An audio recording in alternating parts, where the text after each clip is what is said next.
السلام عليكم ورحمة الله وبركاته. بسم الله الرحمن الرحيم. الصلاة والسلام على أشرف المرسلين وعلى آله وصحبه الفائزين أما بعد. ನಮ್ಮೆಲ್ಲರ ಪ್ರೀತಿಯ ಗುರುಗಳು, ಉಸ್ತಾದರವರುಗಳು ಹಾಗೂ ಇಂದಿನ ಚೀಫ್ ಗೆಸ್ಟ್ ಆದಂತಹ ಮುನವ್ವರ್ ಜೋಗಿಬೆಟ್ಟು ಸರ್ ಹಾಗೂ ಪ್ರೀತಿಯ ವಿದ್ಯಾರ್ಥಿಗಳೇ, ಮುನವ್ವರ್ ಸರ್ ಎಂಬ ಒಂದು ವ್ಯಕ್ತಿತ್ವದ ಕುರಿತು ಒಂದು ಸ್ಮಾಲ್ ಜಸ್ಟಿಫಿಕೇಶನ್ ನೀವೀಗ ಹಾರಿಸ್ ಸರ್ ಇಂದ ಕೇಳಿದಿರಿ. ಆದ್ರೆ ಕೆಲವು ವರ್ಷಗಳ ಮುಂಚೆ ಇವರು ಬೆಳಕಿಗೆ ಅಷ್ಟು ಬರದಿರಂತಹ ಒಂದು ಸಮಯವಿತ್ತು. ಆಗ ನಮ್ಮೆಲ್ಲರಿಗೆ ಪ್ರೀತಿ ಇರುವಂತಹ, ಎಲ್ಲರ ಪ್ರೀತಿಪೂರ್ವಕ ಉಸ್ತಾದರವರು ಮುಬಶಿರ್ ಮೊಯಿನಿ ಸಕಾಫಿ ಉಸ್ತಾದ್ ಹಫಿಲಹುಲ್ಲಾ ಅವರು ಅವರ ಪ್ರೀತಿಯ ತಮ್ಮ ಆಗಿದ್ದಾರೆ ಮುನವ್ವರ್ ಸರ್ ಅವರು ಯಾವತ್ತೂ ಕೂಡ ಅವರು ಸರ್ನ ಕುರಿತು ಮಾತಾಡ್ತಿದ್ರು. ಒಳ್ಳೆಯ ಲೇಖನ ನನ್ನ ತಮ್ಮ ಬರೀತಾರೆ, ಅದನ್ನು ಪರಿಚಯಿಸ್ತಿದ್ರು. ಈ ರೀತಿಯಾಗಿದೆ. ನಾವು ಆ ಒಂದು ಸ್ಟೂಡೆಂಟ್ಸ್, ನಮ್ಮ ಬ್ಯಾಚ್ ಹೌದು ಮುನವ್ವರ್ ಸರ್ ಅಂತ ಇದ್ದಾರೆ, ಅವರನ್ನು ನಾವು ಬುಕ್ಸ್ ನೋಡಬಹುದು, ಅವರ ಲೇಖನಗಳು ತುಂಬಾ ಇದೆ, ಕಥೆಗಳು ತುಂಬಾ ಬರೀತಾರೆ ಎಂಬ ಒಂದು ಪರಿಚಯ ನಮಗೆ ಆದದ್ದು. ಆದ್ರೆ ಅಲ್ಹಮ್ದುಲಿಲ್ಲಾ, ಅಲ್ಲಾಹನ ತೌಫೀಕಿನಿಂದ ಈಗ ಕರ್ನಾಟಕ ಪರಿಚಯಿಸುವಂತಹ ಒಂದು ವ್ಯಕ್ತಿತ್ವವಾಗಿ ನಮ್ಮ ಮುನವ್ವರ್ ಸರ್ ಅವರು ಮಾರ್ಪಟ್ಟಿದ್ದಾರೆ. ಅಲ್ಲಾಹು ತಾಲಾ ಇನ್ನಷ್ಟು ಉನ್ನತಿ ಅವರಿಗೆ ಕೊಟ್ಟು ಅನುಗ್ರಹಿಸಲಿ. ನಾವು ಈಗ ಈ ಸೆಷನ್ ಅಲ್ಲಿ ಹಾರಿಸ್ ಸರ್ ಹೇಳಿದಂತೆ, ಸರ್ ಯಾಕೆ ಈ ಒಂದು ಲೇಖನ ಬೇಕಾ, ಇಷ್ಟೊಂದು ಈ ಒಂದು ಕಾಲಘಟ್ಟದಲ್ಲಿ ಲೇಖನದ ಅಗತ್ಯ ಇದೆಯಾ, ಈ ರೀತಿಯ ಕೆಲವೊಂದು ಇಂಟರಾಕ್ಷನ್ ನಿಮಗೆ ಬೇಕಾಗಿ ಅವರ ಜೀವನವನ್ನು ನಿಮ್ಮ ಮುಂದೆ ಇಡ್ತಿದ್ದಾರೆ. ಇನ್ಶಾ ಅಲ್ಲಾ ನಾವು ಸ್ಟಾರ್ಟಿಂಗ್ ಸರ್ನ ಕುರಿತು, ನೀವು ಈಗ ನಾವು ಗೊತ್ತಿದ್ದಂತೆ ನಿಮ್ಮ ಕೆಲವು ಪುಸ್ತಕದಲ್ಲಿ ಕಾಣಬಹುದು, MBA ಮಾಡಿದ್ದೀರಿ, ಪೂರ್ತಿಗೊಳಿಸಿದ್ದೀರಿ, ಒಳ್ಳೆಯ ಒಂದು ಉನ್ನತ ಒಂದು ಎಜುಕೇಶನ್ ನಿಮ್ಗಿದೆ, ಒಳ್ಳೆಯ ಒಂದು ಜಾಬ್ ಆಪರ್ಚುನಿಟಿ ಇದೆ, ಲೈಫ್ ಅಲ್ಲಿ ಸೆಟ್ಲ್ ಆಗಬಹುದು. ಆ ರೀತಿ ಎಲ್ಲ ಇರುವಾಗ ಈ ಒಂದು ಲೇಖನ ಎಂಬ ಒಂದು ಭಾಗಕ್ಕೆ ಬಂದು ಇದರಲ್ಲಿ ನಿಮ್ಮ ಪ್ರತಿಭೆಯನ್ನು ಅದಕ್ಕೆ ಬೇಕಾಗಿ ಸೀಮಿತಪಡಿಸಿ ಕೆಲವೊಂದು ಪುಸ್ತಕಗಳು, ಕಥೆಗಳು, ಲೇಖನಗಳು ಹಲವಾರು ಬರೆಯಲಿಕ್ಕಿರುವಂತಹ ಕಾರಣ ನಿಮ್ಮ ಒಂದು ಸೆಲ್ಫ್ ಇಂಟ್ರೊಡಕ್ಷನ್ ಚಿಕ್ಕ ಮಟ್ಟದಲ್ಲಿ ಸರ್. ಅಸ್ಸಲಾಮು ಅಲೈಕುಂ ವರಹ್ಮತುಲ್ಲಾಹಿ ವಬರಕಾತುಹು. ಬಿಸ್ಮಿಲ್ಲಾಹ್ ವಲ್ಹಮ್ದುಲಿಲ್ಲಾಹ್ ವಸ್ಸಲಾತು ವಸ್ಸಲಾಮು ಅಲಾ ರಸೂಲಿಲ್ಲಾಹ್ ವ ಅಲಾ ಆಲಿಹಿಲ್ ಫಾಯಿಜಿನ ಬಿರಿಲ್ಲಾಹ್ ಅಮ್ಮಾ ಬಅದ್. ಪ್ರೀತಿಯ ವಿದ್ಯಾರ್ಥಿ ಮಿತ್ರರೇ,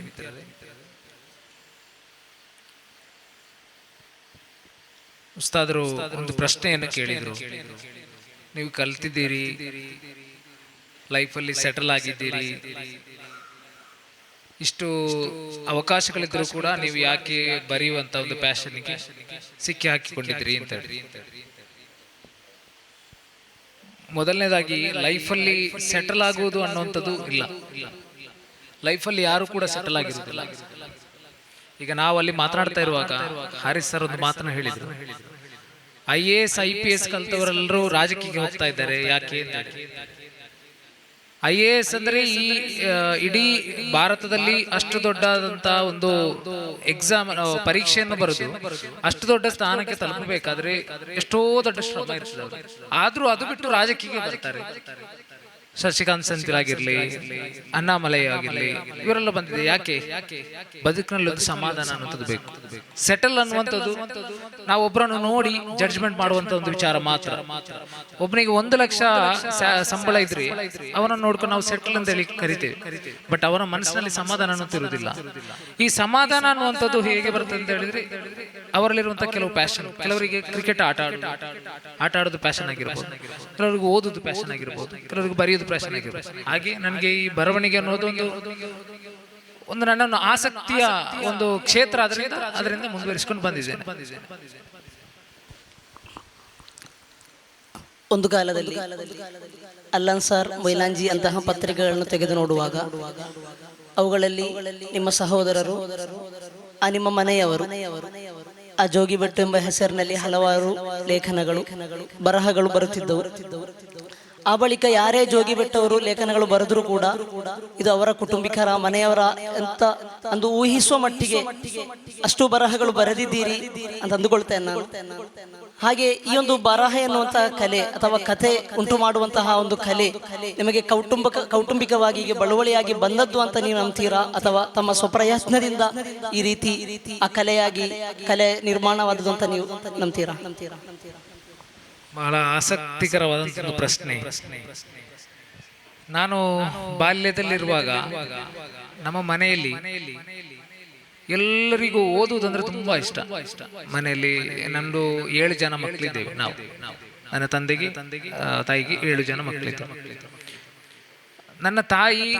ನನ್ನ ತಂದೆ ಓದಿದ್ದು 4ನೇ ಕ್ಲಾಸ್ ಸ್ಕೂಲಿಗೆ ಹೋಗಿರೋದು, ತಾಯಿ ಹೋಗಿರೋದು 3ನೇ ಕ್ಲಾಸ್. ತಂದೆ ಬಹಳಷ್ಟು ಓದ್ತಾ ಇದ್ರು. ಅಂದ್ರೆ ಅವರು ಓದು ವಿಚಾರ ಒಂದು ದಿನ ನಮ್ಮಲ್ಲಿ ಹೇಳ್ತಾ ಇರಲಿಲ್ಲ. ಹಿಂದೆ ಬಹುಶಃ ನಿಮಗೆ ಗೊತ್ತಿರಬಹುದು, ಈ ಬಾಲಮಂಗಲ ಮತ್ತೆ ಚಿತ್ರಕಥೆ ಇದನ್ನ ಯಾವುದು ಉಸ್ತಾದರ ಎದುರು ನಾವು ತೆಗೆದುಕೊಂಡು ಹೋಗುದಿಲ್ಲ. ಯಾಕೆ? ಅದೊಂದು ಭಯ ಹಿಂದೆ. ಅದೇ ನಮ್ಮ ಮನೆಯಲ್ಲಿ ಅಂಥದ್ದೇ ಒಂದು, ಈ ಓದುವುದು ಅಂದ್ರೆ ಈ ಕತೆ ಹೋದ್ರೆ ಹಾಳಾಗಿ ಹೋಗ್ತಾನೆ ಅನ್ನುವಂತ ಒಂದು ಮೆಂಟಾಲಿಟಿ. ಆಗ ನಾವು ಕದ್ದು ಮುಚ್ಚಿ ಓದ್ತಾ ಇದ್ವಿ. ಬಟ್ ಅಪ್ಪ ಹಾಗೆ ಅಲ್ಲ. ಅಪ್ಪ ಯಾವತ್ತು, ನನ್ನ ಅಪ್ಪ ಅಂತಲೇ ಹೇಳ್ತೇನೆ ನಾನು ಕರೆಯುವುದರಿಂದ, ಅಪ್ಪ ಯಾವತ್ತೂ ಕೂಡ ಕದ್ದು ಮುಚ್ಚಿ ಓದಿದ ದಾಖಲೆ ಇಲ್ಲ. ಎಲ್ಲ ರಾಜವರೋಷವಾಗಿ ಓದ್ತಾ ಇದ್ವಿ. ಒಂದು ಅಪ್ಪನಿಗೆ ಒಂದು ಇದಿತ್ತು, ಅಂದ್ರೆ ಸಣ್ಣ ಒಂದು ಶಾಪ್ ಇತ್ತು. ನಾವು ಯಾವಾಗಾದ್ರೂ ರಜೆಗೆ ಹೋದ್ರಿ ಮನೆ ಎಲ್ಲ ಬಾಲಮಂಗಲಾಗಿರ್ಲಿ, ತರಂಗ ಆಗಿರ್ಲಿ, ಎಲ್ಲ ಅಲ್ಲಿಗೆ ಅಪ್ಪ ಎಲ್ಲವನ್ನು ಓದ್ತಾ ಇದ್ರು. ದಿನಪತ್ರಿಕೆ ಒಂದು ದಿನ ಬಿಡದೆ. ಲಾಸ್ಟಿಗೆ ಅವರು ಡಯಾಲಿಸಿಸ್ ಅಲ್ಲಿ ಇದ್ದ ಸಂದರ್ಭದಲ್ಲಿ ಅವರಿಗೆ ಮೈನರ್ ಅಟ್ಯಾಕ್ ಆಗಿತ್ತು. ಆಗ ನಾನು ಆಸ್ಪತ್ರೆಗೆ ಕರ್ಕೊಂಡು ಹೋಗಿರುವಂತದ್ದು. ನಾನು ಮತ್ತೆ ತಂದೆ ಒಟ್ಟಿಗೆ ಕೂತ್ಕೊಂಡು ನಾನು ಒಂದು ಪುಸ್ತಕ ಹಿಡ್ಕೊಂಡಿದ್ದೆ. ಸುನೈಫ್ ಅವರು ಅನುವಾದಿಸಿದಂತ ಒಂದು ತಾಜ್ ಮಹಲ್ನ ಕೈದಿಗಳು, ಶಿಹಾಬುದ್ದೀನ್ ಪೈತುಂಕಡು ಅಂತ ಒಬ್ಬರು ಕಥೆಗಾರರಿದ್ದಾರೆ. ಅವರ ಒಂದು ಟ್ರಾನ್ಸ್ಲೇಟೆಡ್ ಬುಕ್, ಕನ್ನಡ ಪುಸ್ತಕ, ಅದನ್ನು ತಂದೆ ಇಟ್ಕೊಂಡು ಓದ್ತಾ ಇದ್ದಾರೆ. ಈ ಕಡೆ ಇದು ಅಂದ್ರೆ ನಾನು ಯಾವುದೋ ಒಂದು ಪತ್ರಿಕೆ ಹಿಡ್ಕೊಂಡು ಓದ್ತಾ ಇದ್ದೇನೆ. ಅದು ಯಾವತ್ತೂ ಉಲ್ಟಾ ಇರುವಂತದ್ದು. ಅಪ್ಪ ಪತ್ರಿಕೆ ಜಾಸ್ತಿ ಓದುದು, ಪುಸ್ತಕ ನಾನು ಜಾಸ್ತಿ ಓದುದು. ಆದ್ರೆ ನಾನು ಹೇಳ್ತಾ ಇರುವಂತದ್ದು, ನನ್ನ ತಂದೆ ಅಷ್ಟು ದೊಡ್ಡ ಓದುಗರಾಗಿ ಕೂಡ ಒಂದು ದಿನ ಮನೆಯಲ್ಲಿ ಬಂದು ನೀವು ಓದಿ, ಈ ಪುಸ್ತಕವನ್ನು ಓದಿ ಅಂತ ಹೇಳಿದವರಲ್ಲ. ಆದ್ರೆ ನನ್ನ ತಾಯಿ ಮನೆಗೆ ಯಾವತ್ತೂ ಫಿರ್ದೌಸ್ ಬರ್ತಾ ಇತ್ತು, ಅಲ್ಲನ್ಸಾರ್ ಬರ್ತಾ ಇತ್ತು ಕಾಯಂ. ಆವಾಗ ನಮ್ಮ ಮನೆಗೆ ನಾವು ಬೀಡಿ ಕಟ್ಟಿ ಬದುಕ್ತಾ ಇದ್ದಂತ ಸಂದರ್ಭದಲ್ಲಿ ನಮ್ಗೆ ಫಸ್ಟಿಗೆ ಮಜೂರಿ ಬಂದ್ರೆ ನಾವು ಕಟ್ಟುವುದು ಇದು, ಅಂದ್ರೆ ಅಲ್ಲನ್ಸಾರ್ ಬರಬೇಕು, ಮನೆಗೆ ಬರಬೇಕು, ಇದನ್ನು ತೆಗೆದಿಡಬೇಕು ಅಂತ. ಹಾಗೆ ಇಟ್ಟು ನಮ್ಮ ದೊಡ್ಡ ಅಕ್ಕ ಇದ್ದಾಳೆ. ದೊಡ್ಡ ಅಕ್ಕ ಓದ್ತಾ ಇದ್ಲು. ಅಮ್ಮನಿಗೆ ಓದ್ಲಿಕ್ಕೆ ಆಗುದಿಲ್ಲ, ಅಂದ್ರೆ ಓದ್ತಾರೆ ಭಾರಿ ಸ್ಲೋ ಆಗಿ ಓದುವಂಥದ್ದು. ಅದಕ್ಕೆ ಅಮ್ಮ ಆಲಿಸ್ಕೊಳ್ತಾರೆ, ಕೇಳಿಸ್ತಾರೆ. ಈಗ ಕೇಳ್ತಾ ಇದ್ದ ಸಂದರ್ಭದಲ್ಲಿ ದೊಡ್ಡ ಅಕ್ಕ ಕೂತ್ಕೊಂಡು ಓದುವಂಥದ್ದು ಮನೆಯಲ್ಲಿ. ಬೀಡಿಯ ಸೂಪು ಅಂತ ಹೇಳ್ತಾರಲ್ಲ, ಅದು ಇಟ್ಕೊಂಡು ಇಡ್ತಾರೆ, ಅದು ಓದ್ತಾರೆ. ಓದ್ತಾ ಇದ್ದ ಸಂದರ್ಭದಲ್ಲಿ ನಾವೆಲ್ಲ ಕೂತ್ಕೊಂಡು ಅದನ್ನ ಆಲಿಸೋದು. ನಮ್ಮ ಮನೇಲಿ ರೇಡಿಯೋ ಕೂಡ ಇತ್ತು. ರೇಡಿಯೋ ಗೊತ್ತಿದೆಯಲ್ಲ, ರೇಡಿಯೋ ಸಣ್ಣ ಈಗಿನವರಿಗೆ ಗೊತ್ತಿರ್ಲಿಕ್ಕಿಲ್ಲ. ರೇಡಿಯೋ ಹೆಸರು ಕೇಳಿರ್ಬೋದು. ಅದರಲ್ಲೆಲ್ಲ ಈ ಆಕಾಶವಾಣಿಯಲ್ಲಿ ಕತೆ ಎಲ್ಲ ಬರ್ತದೆ.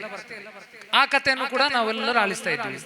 ಹಾಗೆ ಕತೆ ಅನ್ನೋದು ನನಗೆ ಬಹಳ ಕುತೂಹಲದ ಒಂದು ವಿಚಾರ ಆಗಿ ಅದ್ರಲ್ಲಿ ಮೆಲ್ಲ ಬೆಳೀಲಿಕ್ಕೆ ಸ್ಟಾರ್ಟ್ ಆಯ್ತು. ಉಸ್ತಾದರ ಹುಚ್ಚಿ ಅನ್ನುವಂಥ ಕಾದಂಬರಿ ಬಹುಶಃ ಈಗ ಸಮಾಜಕ್ಕೆ ಈ ಸಂದರ್ಭದಲ್ಲಿ ಎಲ್ಲಾದ್ರೂ ನಮ್ಮ ಈ ಕನ್ನಡ ಸಾಂಸ್ಕೃತಿಕ ಇದಕ್ಕೆ ಬಂದಿದ್ದೆ ದಾಖಲಿಸ್ತಾ ಇದ್ರೆ ಬಹಳಷ್ಟು ದೊಡ್ಡ ಮಟ್ಟದ ಶ್ರೇಯಸ್ಸು ಗಳಿಸ್ತಾ ಇತ್ತು. ಉಸ್ತಾದರನ್ನ ಪುಸ್ತಕ ಮಾಡ್ಲಿಕ್ಕೆ ಇರುವಂತ ಇದನ್ನು ಮಾಡ್ಲಿಲ್ಲ. ಸೊ ಅದನ್ನೆಲ್ಲ ನಾವು ಓದಿ ಅದನ್ನು ಕೇಳಿಸ್ಕೊಂಡು ಆ ಕತೆ ಅನ್ನುವಂಥದ್ದು ನಮ್ಮ ತಲೆಯಲ್ಲಿ ಉಳಿಲಿಕ್ಕೆ ಪ್ರಾರಂಭ ಆಯಿತು. ಇನ್ನು ನನ್ನ ಬದುಕಿನಲ್ಲಿ ಇನ್ನೊಬ್ರು ವ್ಯಕ್ತಿ ಇದ್ದಾರೆ. ನನ್ನ ಒಬ್ರು ಅಮ್ಮೆರ್ತ ಕಾಕ ಅಂತ ಹೇಳಿ ಕರಿತೀವಿ ನಾವು. ಅಮ್ಮೆರ್ತ ಕಾಕ ಅಂದ್ರೆ ಅಮ್ಮೆರ್ತ ಮನೆಯ ಕಾಕ. ಅವರನ್ನ ಅಮ್ಮೆರ್ತ ಕಾಕ ಅಂತ ಹೇಳಿ ಅವರಿಗೆ ಹೆಸರೇ ಮರ್ತೋಗಿ ಅಮ್ಮೆರ್ತ ಕಾಕ ಅಂತ ಕರೀಲಿಕ್ಕೆ. ಅವರು ಬಂದು ಯಾವಾಗಲೂ ಈ ಚರಿತ್ರೆ, ನಮ್ದು ಬದ್ರಿನ ಕಿಸ್ಸಾ ಚರಿತ್ರೆ, ಮತ್ತೆ ಅವರು ಕೂಪಿಗೆ ಹೋಗ್ತಾ ಇದ್ರು. ಕೂಪು ಅಂತ ಹೇಳ್ತಾ ಇದ್ರು, ಗೊತ್ತಾ ನಿಮ್ಗೆ? ಈ ಕಾಡಿನ ಹಿಂದೆ ಕಾಡಿಗೆ ಹೋಗ್ತಾ ಇದ್ರು. ಅವರು ಅಲ್ಲಿ ಆದಂತ ಕಾಳಿಂಗ ಸರ್ಪದ ಕತೆ, ಆ ಕತೆ, ಈ ಕತೆ, ಅಲ್ಲಿ ಅವರ ಕಾಳಿಂಗ ಸರ್ಪ ಕಥೆಯಲ್ಲಿ ಬರುವ ಕಾಳಿಂಗ ಸರ್ಪ ನಮ್ಮ ಕಾಳಿಂಗ ಸರ್ಪ ಅಲ್ಲ. ನಾವು ನೋಡ್ತಾ ಇರುವ ಕಾಳಿಂಗ ಸರ್ಪ ಅಲ್ಲ. ಅವರ ಕಾಳಿಂಗ ಸರ್ಪ ಬಹುಶಃ ಹೆಬ್ಬಾವಿಗೆ ದೊಡ್ಡದಿರ್ತದೆ ಅಂತ. ಅವರ ಕತೆಗಾರರಂದ್ರೆ ಅವರು ಹೇಳ್ಕೊಳ್ಳುವಾಗ ಎಲ್ಲರೂ ಅವರ ಒಳಗೆ ಆವಾಹಿಸಿಬಿಟ್ಟು ಅವರೊಂದು ಏನಾಗಿ ಬಿಡುವುದು, ಒಂದ್ಸಲ ಫಿರೋನ್ ಆಗಿ ಬಿಡುವಂಥದ್ದು, ಒಂದ್ಸಲ ಅವರೇ ಮೂಸಾ ನಬಿ ಆಗಿ ಬಿಡುವಂಥದ್ದು ಅಂತ ಒಬ್ಬ ವ್ಯಕ್ತಿ.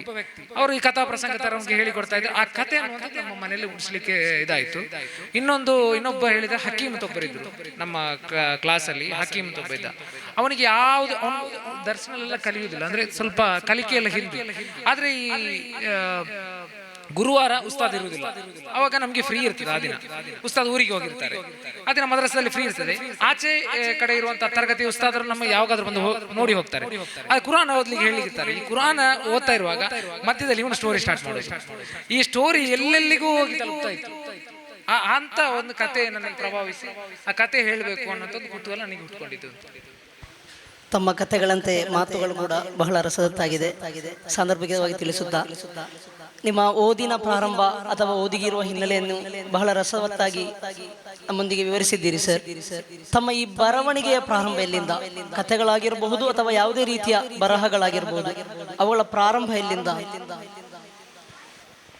ಬರಹದ ಪ್ರಾರಂಭ ಅಂದ್ರೆ ನಾನು ಬಹುಶಃ 7ನೇ ಕ್ಲಾಸ್ನಲ್ಲಿದ್ದೆ. ಬರೀಬೇಕಂದ್ರೆ ನೋಟ್ಸ್ ಬರೀತೆ. ಅದು ಬಿಟ್ರೆ ನಾನು 7ನೇ ಕ್ಲಾಸಲ್ಲಿರುವಾಗ, 7ನೇ ತರಗತಿಯಲ್ಲಿರುವಾಗ ನಾವು ಕ್ರಿಕೆಟ್ ಆಡ್ತಾ ಇದ್ವಿ. ತುಂಬಾ ಕ್ರಿಕೆಟ್ ಅಂದ್ರೆ ತುಂಬಾ ಹುಚ್ಚು. ನಾವು ಕ್ರಿಕೆಟ್ ಆಡ್ತಾ ಇರುವಾಗ ನಮ್ಮ ಕ್ರಿಕೆಟ್ ನಾವು ಪೇಪರ್ ಪತ್ರಿಕೆ ಬಂದ್ರೆ ಕೂಡಲೇ ಕೊನೆಯ ಪೇಜ್ ಅನ್ನು ತೆಗೆದುಕೊಂಡು ಓದುದು, ಅಂದ್ರೆ ಕ್ರಿಕೆಟ್ ಅನ್ನು ಓದುದು. ನನಗೆ ಕ್ರೀಡಾ ವರದಿಯನ್ನು ಮಾಡಬೇಕು ಅನ್ನೋಂಥದ್ದು ಆಸಕ್ತಿ. ಅದಕ್ಕಾಗಿ ನಾನು ಚಿತ್ರ ಬರೀತಾ ಇದ್ದೆ ಚಂದಾಗಿ. ನಾನು ಯಾರಾದ್ರೂ ಒಬ್ಬ ನಮ್ಮ ಕ್ಲಾಸ್ನಲ್ಲಿ ಒಬ್ಬ ತರಗತಿಯಲ್ಲಿ ಸಂಜೆ ನಡೆಯುವಂತಹ ಕ್ರಿಕೆಟ್ ಅನ್ನು ನಾನು ಅವ್ರ ಹೆಲ್ಮೆಟ್ ಹಾಕಿ, ನಾವು ಹೆಲ್ಮೆಟ್ ಹಾಕುದಿಲ್ಲ ಆದ್ರೂ ಕೂಡ ಹೆಲ್ಮೆಟ್ ಹಾಕಿ ಅವ್ರು ಕ್ರಿಕೆಟ್ ಆಡಿದಂತೆ ಅದರ ಬಗ್ಗೆ ಇದು ಬರೆಯುತ್ತೆ. ಅಂದ್ರೆ ಅವನು ಈಗೀಗ ಇಷ್ಟು ರನ್ ಬಾರಿಸಿದ, ಇಷ್ಟು ರನ್ ಮಾಡಿದಂತೆ ಹಾಗೆಲ್ಲ ಬರೆದು ಅದೊಂದು ಪತ್ರಿಕೆ ತರ ಹಿಡ್ಕೊಂಡಿರ್ತಾ ಇದೆ. ಅದರ ನಂತರ ನಾವು ಹಾಸ್ಟೆಲ್ಗೆ ಹೋದ್ವಿ. ಅಂದ್ರೆ ಹಾಸ್ಟೆಲ್ ಅಂದ್ರೆ ನಿಮ್ದು KGN ನಿಮ್ಗೆ ಕೇಳಿರ್ಬೋದು. KGNಗೆ ಹೋಗಿದ್ವಿ. ಅಲ್ಲಿ ನಮ್ಗೆ ಮಧ್ಯಾಹ್ನ ಮಲಗಲಿಕ್ಕೆ ಹೇಳ್ತಾ ಇದ್ರು. ಅಂದ್ರೆ ಉಪದ್ರ ಮಾಡ್ತೀವಲ್ಲ, ಅದಕ್ಕೆ ಮಧ್ಯಾಹ್ನ ಮಲಗಲಿಕ್ಕೆ ಹೇಳ್ತಾ ಇದ್ರು. ಬೇರೆ ಟೈಮಲ್ಲಿ, ರಜೆ ಇದ್ದ ಟೈಮಲ್ಲಿ ಮಧ್ಯಾಹ್ನ ಅಲ್ಲಿ ಒಂದು ಪುಸ್ತಕ ನನಗೆ ಸಿಕ್ಕಿತ್ತು. ನನಗೆ ಅದರ ಹೆಸರು ನೆನಪಿಲ್ಲ. ಆ ಪುಸ್ತಕ ಅಂದ್ರೆ ಎಲ್ಲರೂ ಮಲಗಿದಾಗ ನಾನು ಎತ್ಕೊಂಡು ಪುಸ್ತಕ ತೆಗೆದು ಓದ್ತಾ ಇದ್ದೆ. ನಾನು ಇವರಿಗೆ ಯಾಕೆ ನಿದ್ರೆ ಮಾಡಬೇಕು, ಈ ಸಮಯದಲ್ಲಿ ಯಾಕೆ ನಿದ್ರೆ ಮಾಡಬೇಕು ಅಂತ ನನಗೆ ಅನಿಸ್ತಾ ಇತ್ತು. ನಾನು ಒಂದು ಪುಸ್ತಕವನ್ನು ತೆಗಿಲಿಕ್ಕೆ ಪ್ರಾರಂಭ ಮಾಡಿದಾಗ ಅದರಲ್ಲಿ ಒಂದು ಕತೆ ಇತ್ತು. ಆ ಕಥೆಯಲ್ಲಿ ಬಹುಶಃ ಯಾವುದೋ ಒಂದು ಪಿಶಾಚಿ ತರ ಆ ತರ ಏನೋ ಒಂದು ಕ್ಯೂರಿಯಸ್ ಇರುವಂತ ಒಂದು ಕತೆ. ನನಗೆ ಅದರ ನಂತರ ಆ ಸ್ಟೋರಿ ಏನಾಗ್ತದೆ ಅನ್ನೋದು ಗೊತ್ತಲ್ಲ. ಅಂದ್ರೆ ಅದರ ಅರ್ಧ ಪೇಜ್ ಹರಿದೋಗಿ. ಸೊ ಆಗ ನನಗೆ ಏನಾದ್ರೂ ಬರಿಬೇಕು ಅನ್ನೋಂತ ಇದರಲ್ಲಿ ಕ್ಯೂರಿಯಸ್ ಇದ್ದ ಸಂದರ್ಭದಲ್ಲಿ ನಾನೇನ್ ಮಾಡಿದೆ, ಒಂದು ಸಣ್ಣ ಇದರಲ್ಲಿ ಪುಸ್ತಕದಲ್ಲಿ ನನ್ನ ಒಂದು ಕಥೆಯನ್ನು ಬರೀಲಿಕ್ಕೆ ಪ್ರಾರಂಭ ಮಾಡಿ. ಯಾರಿಗೆ ತೋರಿಸಲಿಕ್ಕೆ ಭಯ ಆಯ್ತು. ಆ ಬಳಿಕ ದರ್ಸಿಗೆ ಬಂದೆ. ನಾನು ದರ್ಸಿಗೆ ಬಂದ ನಂತರ ಕೂಡ ಒಂದು ಡೈರಿ ಇಟ್ಕೊಳ್ಳಿಕ್ಕೆ ಪ್ರಾರಂಭ ಮಾಡಿದೆ. ಅದರಲ್ಲೆಲ್ಲ ಬರೀತಾ ಇದ್ದೆ. ಏನು ಬರೀತಾ ಇದ್ದೆ ನನಗೆ ಗೊತ್ತಿಲ್ಲ, ಏನೆಲ್ಲ ಬರೀತಾ ಇದ್ದೆ. ಸೊ ಹಾಗೆ ಬರವಣಿಗೆ ಹಾಗೆ ಪ್ರಾರಂಭವಾಗಿರುವಂಥದ್ದು. ನಿಮ್ಮ ಮಾತಿನಲ್ಲಿ ನಿಮಗೆ ತಿಳಿದದ್ದು, ಯಾರೂ ಕೂಡ ಒಂದೇ ಸಮಯದಲ್ಲಿ ಈಗ ಬರೆದೆ ಅದು ಕರ್ನಾಟಕದಲ್ಲಿ ಉನ್ನತ ರೀತಿಯಾಗಿ ತಲುಪಿತ್ತು ಎಂದಲ್ಲ. ಒಂದೊಂದು ಹಂತವಾಗಿ ನಿಮ್ಮ ಬರಹ ನಿಮ್ಮ ಮದ್ರಸದ ಆ 4 ಗೋಡೆಗಳ ಒಳಗೆ ಆರಂಭಿಸಿ ಈಗ ಕರ್ನಾಟಕದ ಆ ಒಂದು ಮೊತ್ತ ವ್ಯಾಪ್ತಿಯಲ್ಲಿ ಹರಡುತ್ತಿದೆ. ಅಲ್ಹಮ್ದುಲಿಲ್ಲಾಹ್. ಈಗ ಒಳ್ಳೆ ರೀತಿಯಲ್ಲಿ ನೀವು ಬರೆಯುತ್ತಿದ್ದೀರಿ, ಬರೆಯಲು ಪ್ರಾರಂಭಿಸಿದ್ದು ಎಲ್ಲ ಕೂಡ ನಮಗೆ ಹೇಳಿದ್ರಿ. ಆದ್ರೆ ಇಲ್ಲಿರುವಂತಹ ಒಂದು ಪ್ರಶ್ನೆ ಇದೆ ಸರ್. ನಮಗೆ ಈಗಲೇ ಒಂದು ಸ್ವಲ್ಪ ವರ್ಷಗಳ ಹಿಂದೆ ಈ ಗೂಗಲ್ ಕ್ರೋಮ್, ಮೆಟಾ ಈ ರೀತಿ ಎಲ್ಲ ಬಂದಾಗಲೇ ಆಗಿತ್ತು, ಆಯ್ತು ಲೇಖನೆ ಎಂಬ ಒಂದು ವಿಷಯ ಟಾಪಿಕ್ ಇನ್ನು ಮುಗಿದೋಗ್ತದೆ, ಇನ್ನು ಅದಕ್ಕೆ ಏನು ವ್ಯಾಲ್ಯೂ ಇಲ್ಲ ಅಂತ ಆಗ್ಲೇ ಸ್ಟಾರ್ಟ್ ಆಗಿತ್ತು. ಓದುವಿಕೆ ಕಮ್ಮಿ ಆಗ್ತಾ ಬಂದಿತ್ತು. ಹಾಗಿರುವಾಗ ಈಗಿನ ಜನರೇಷನ್ ಅಲ್ಲೂ ಕೂಡ ನಮ್ಗೆ ಈಗ ಮೆಟಾ ಬಂತು, AI ಬಂತು, ಜೆಮಿನಿ, ChatGPT ಏನು ಬೇಕಾದರೂ ತಕ್ಷಣ ಸೊಲ್ಯೂಷನ್ ಸಿಗುವಂತಹ ಹಲವಾರು ಪ್ರೊಸೀಜರ್ಸ್ ನಮಗೆ ಮುಂದೆ ಇರುವಾಗಲೂ ಕೂಡ ಓದುವಿಕೆಗೆ ಜನರು ಆಸಕ್ತಿ ತೋರಿಸ್ತಿದ್ದಾರೆ, ಓದಲಿಕ್ಕೆ ಇಷ್ಟಪಡ್ತಿದ್ದಾರೆ, ಬರಹಕ್ಕೆ ಬೇಕಾಗಿ ಜನರು ಕಾಯುತ್ತಿದ್ದಾರೆ ಅಂತ ಇರುವಾಗ ಅದಕ್ಕಿರುವಂತಹ ಕಾರಣ ಏನಂತ ನಿಮಗೆ ಅನಿಸ್ತಿದೆ? ಬರಹಕ್ಕೆ ಕಾಯ್ತಾ ಇದ್ದಾರೆ, ಈ ಪ್ರಶ್ನೆ ಸ್ವಲ್ಪ ಪ್ರಾಬ್ಲಮ್ಯಾಟಿಕ್ ಅಂತ ಅನಿಸ್ತಾ ಇದೆ.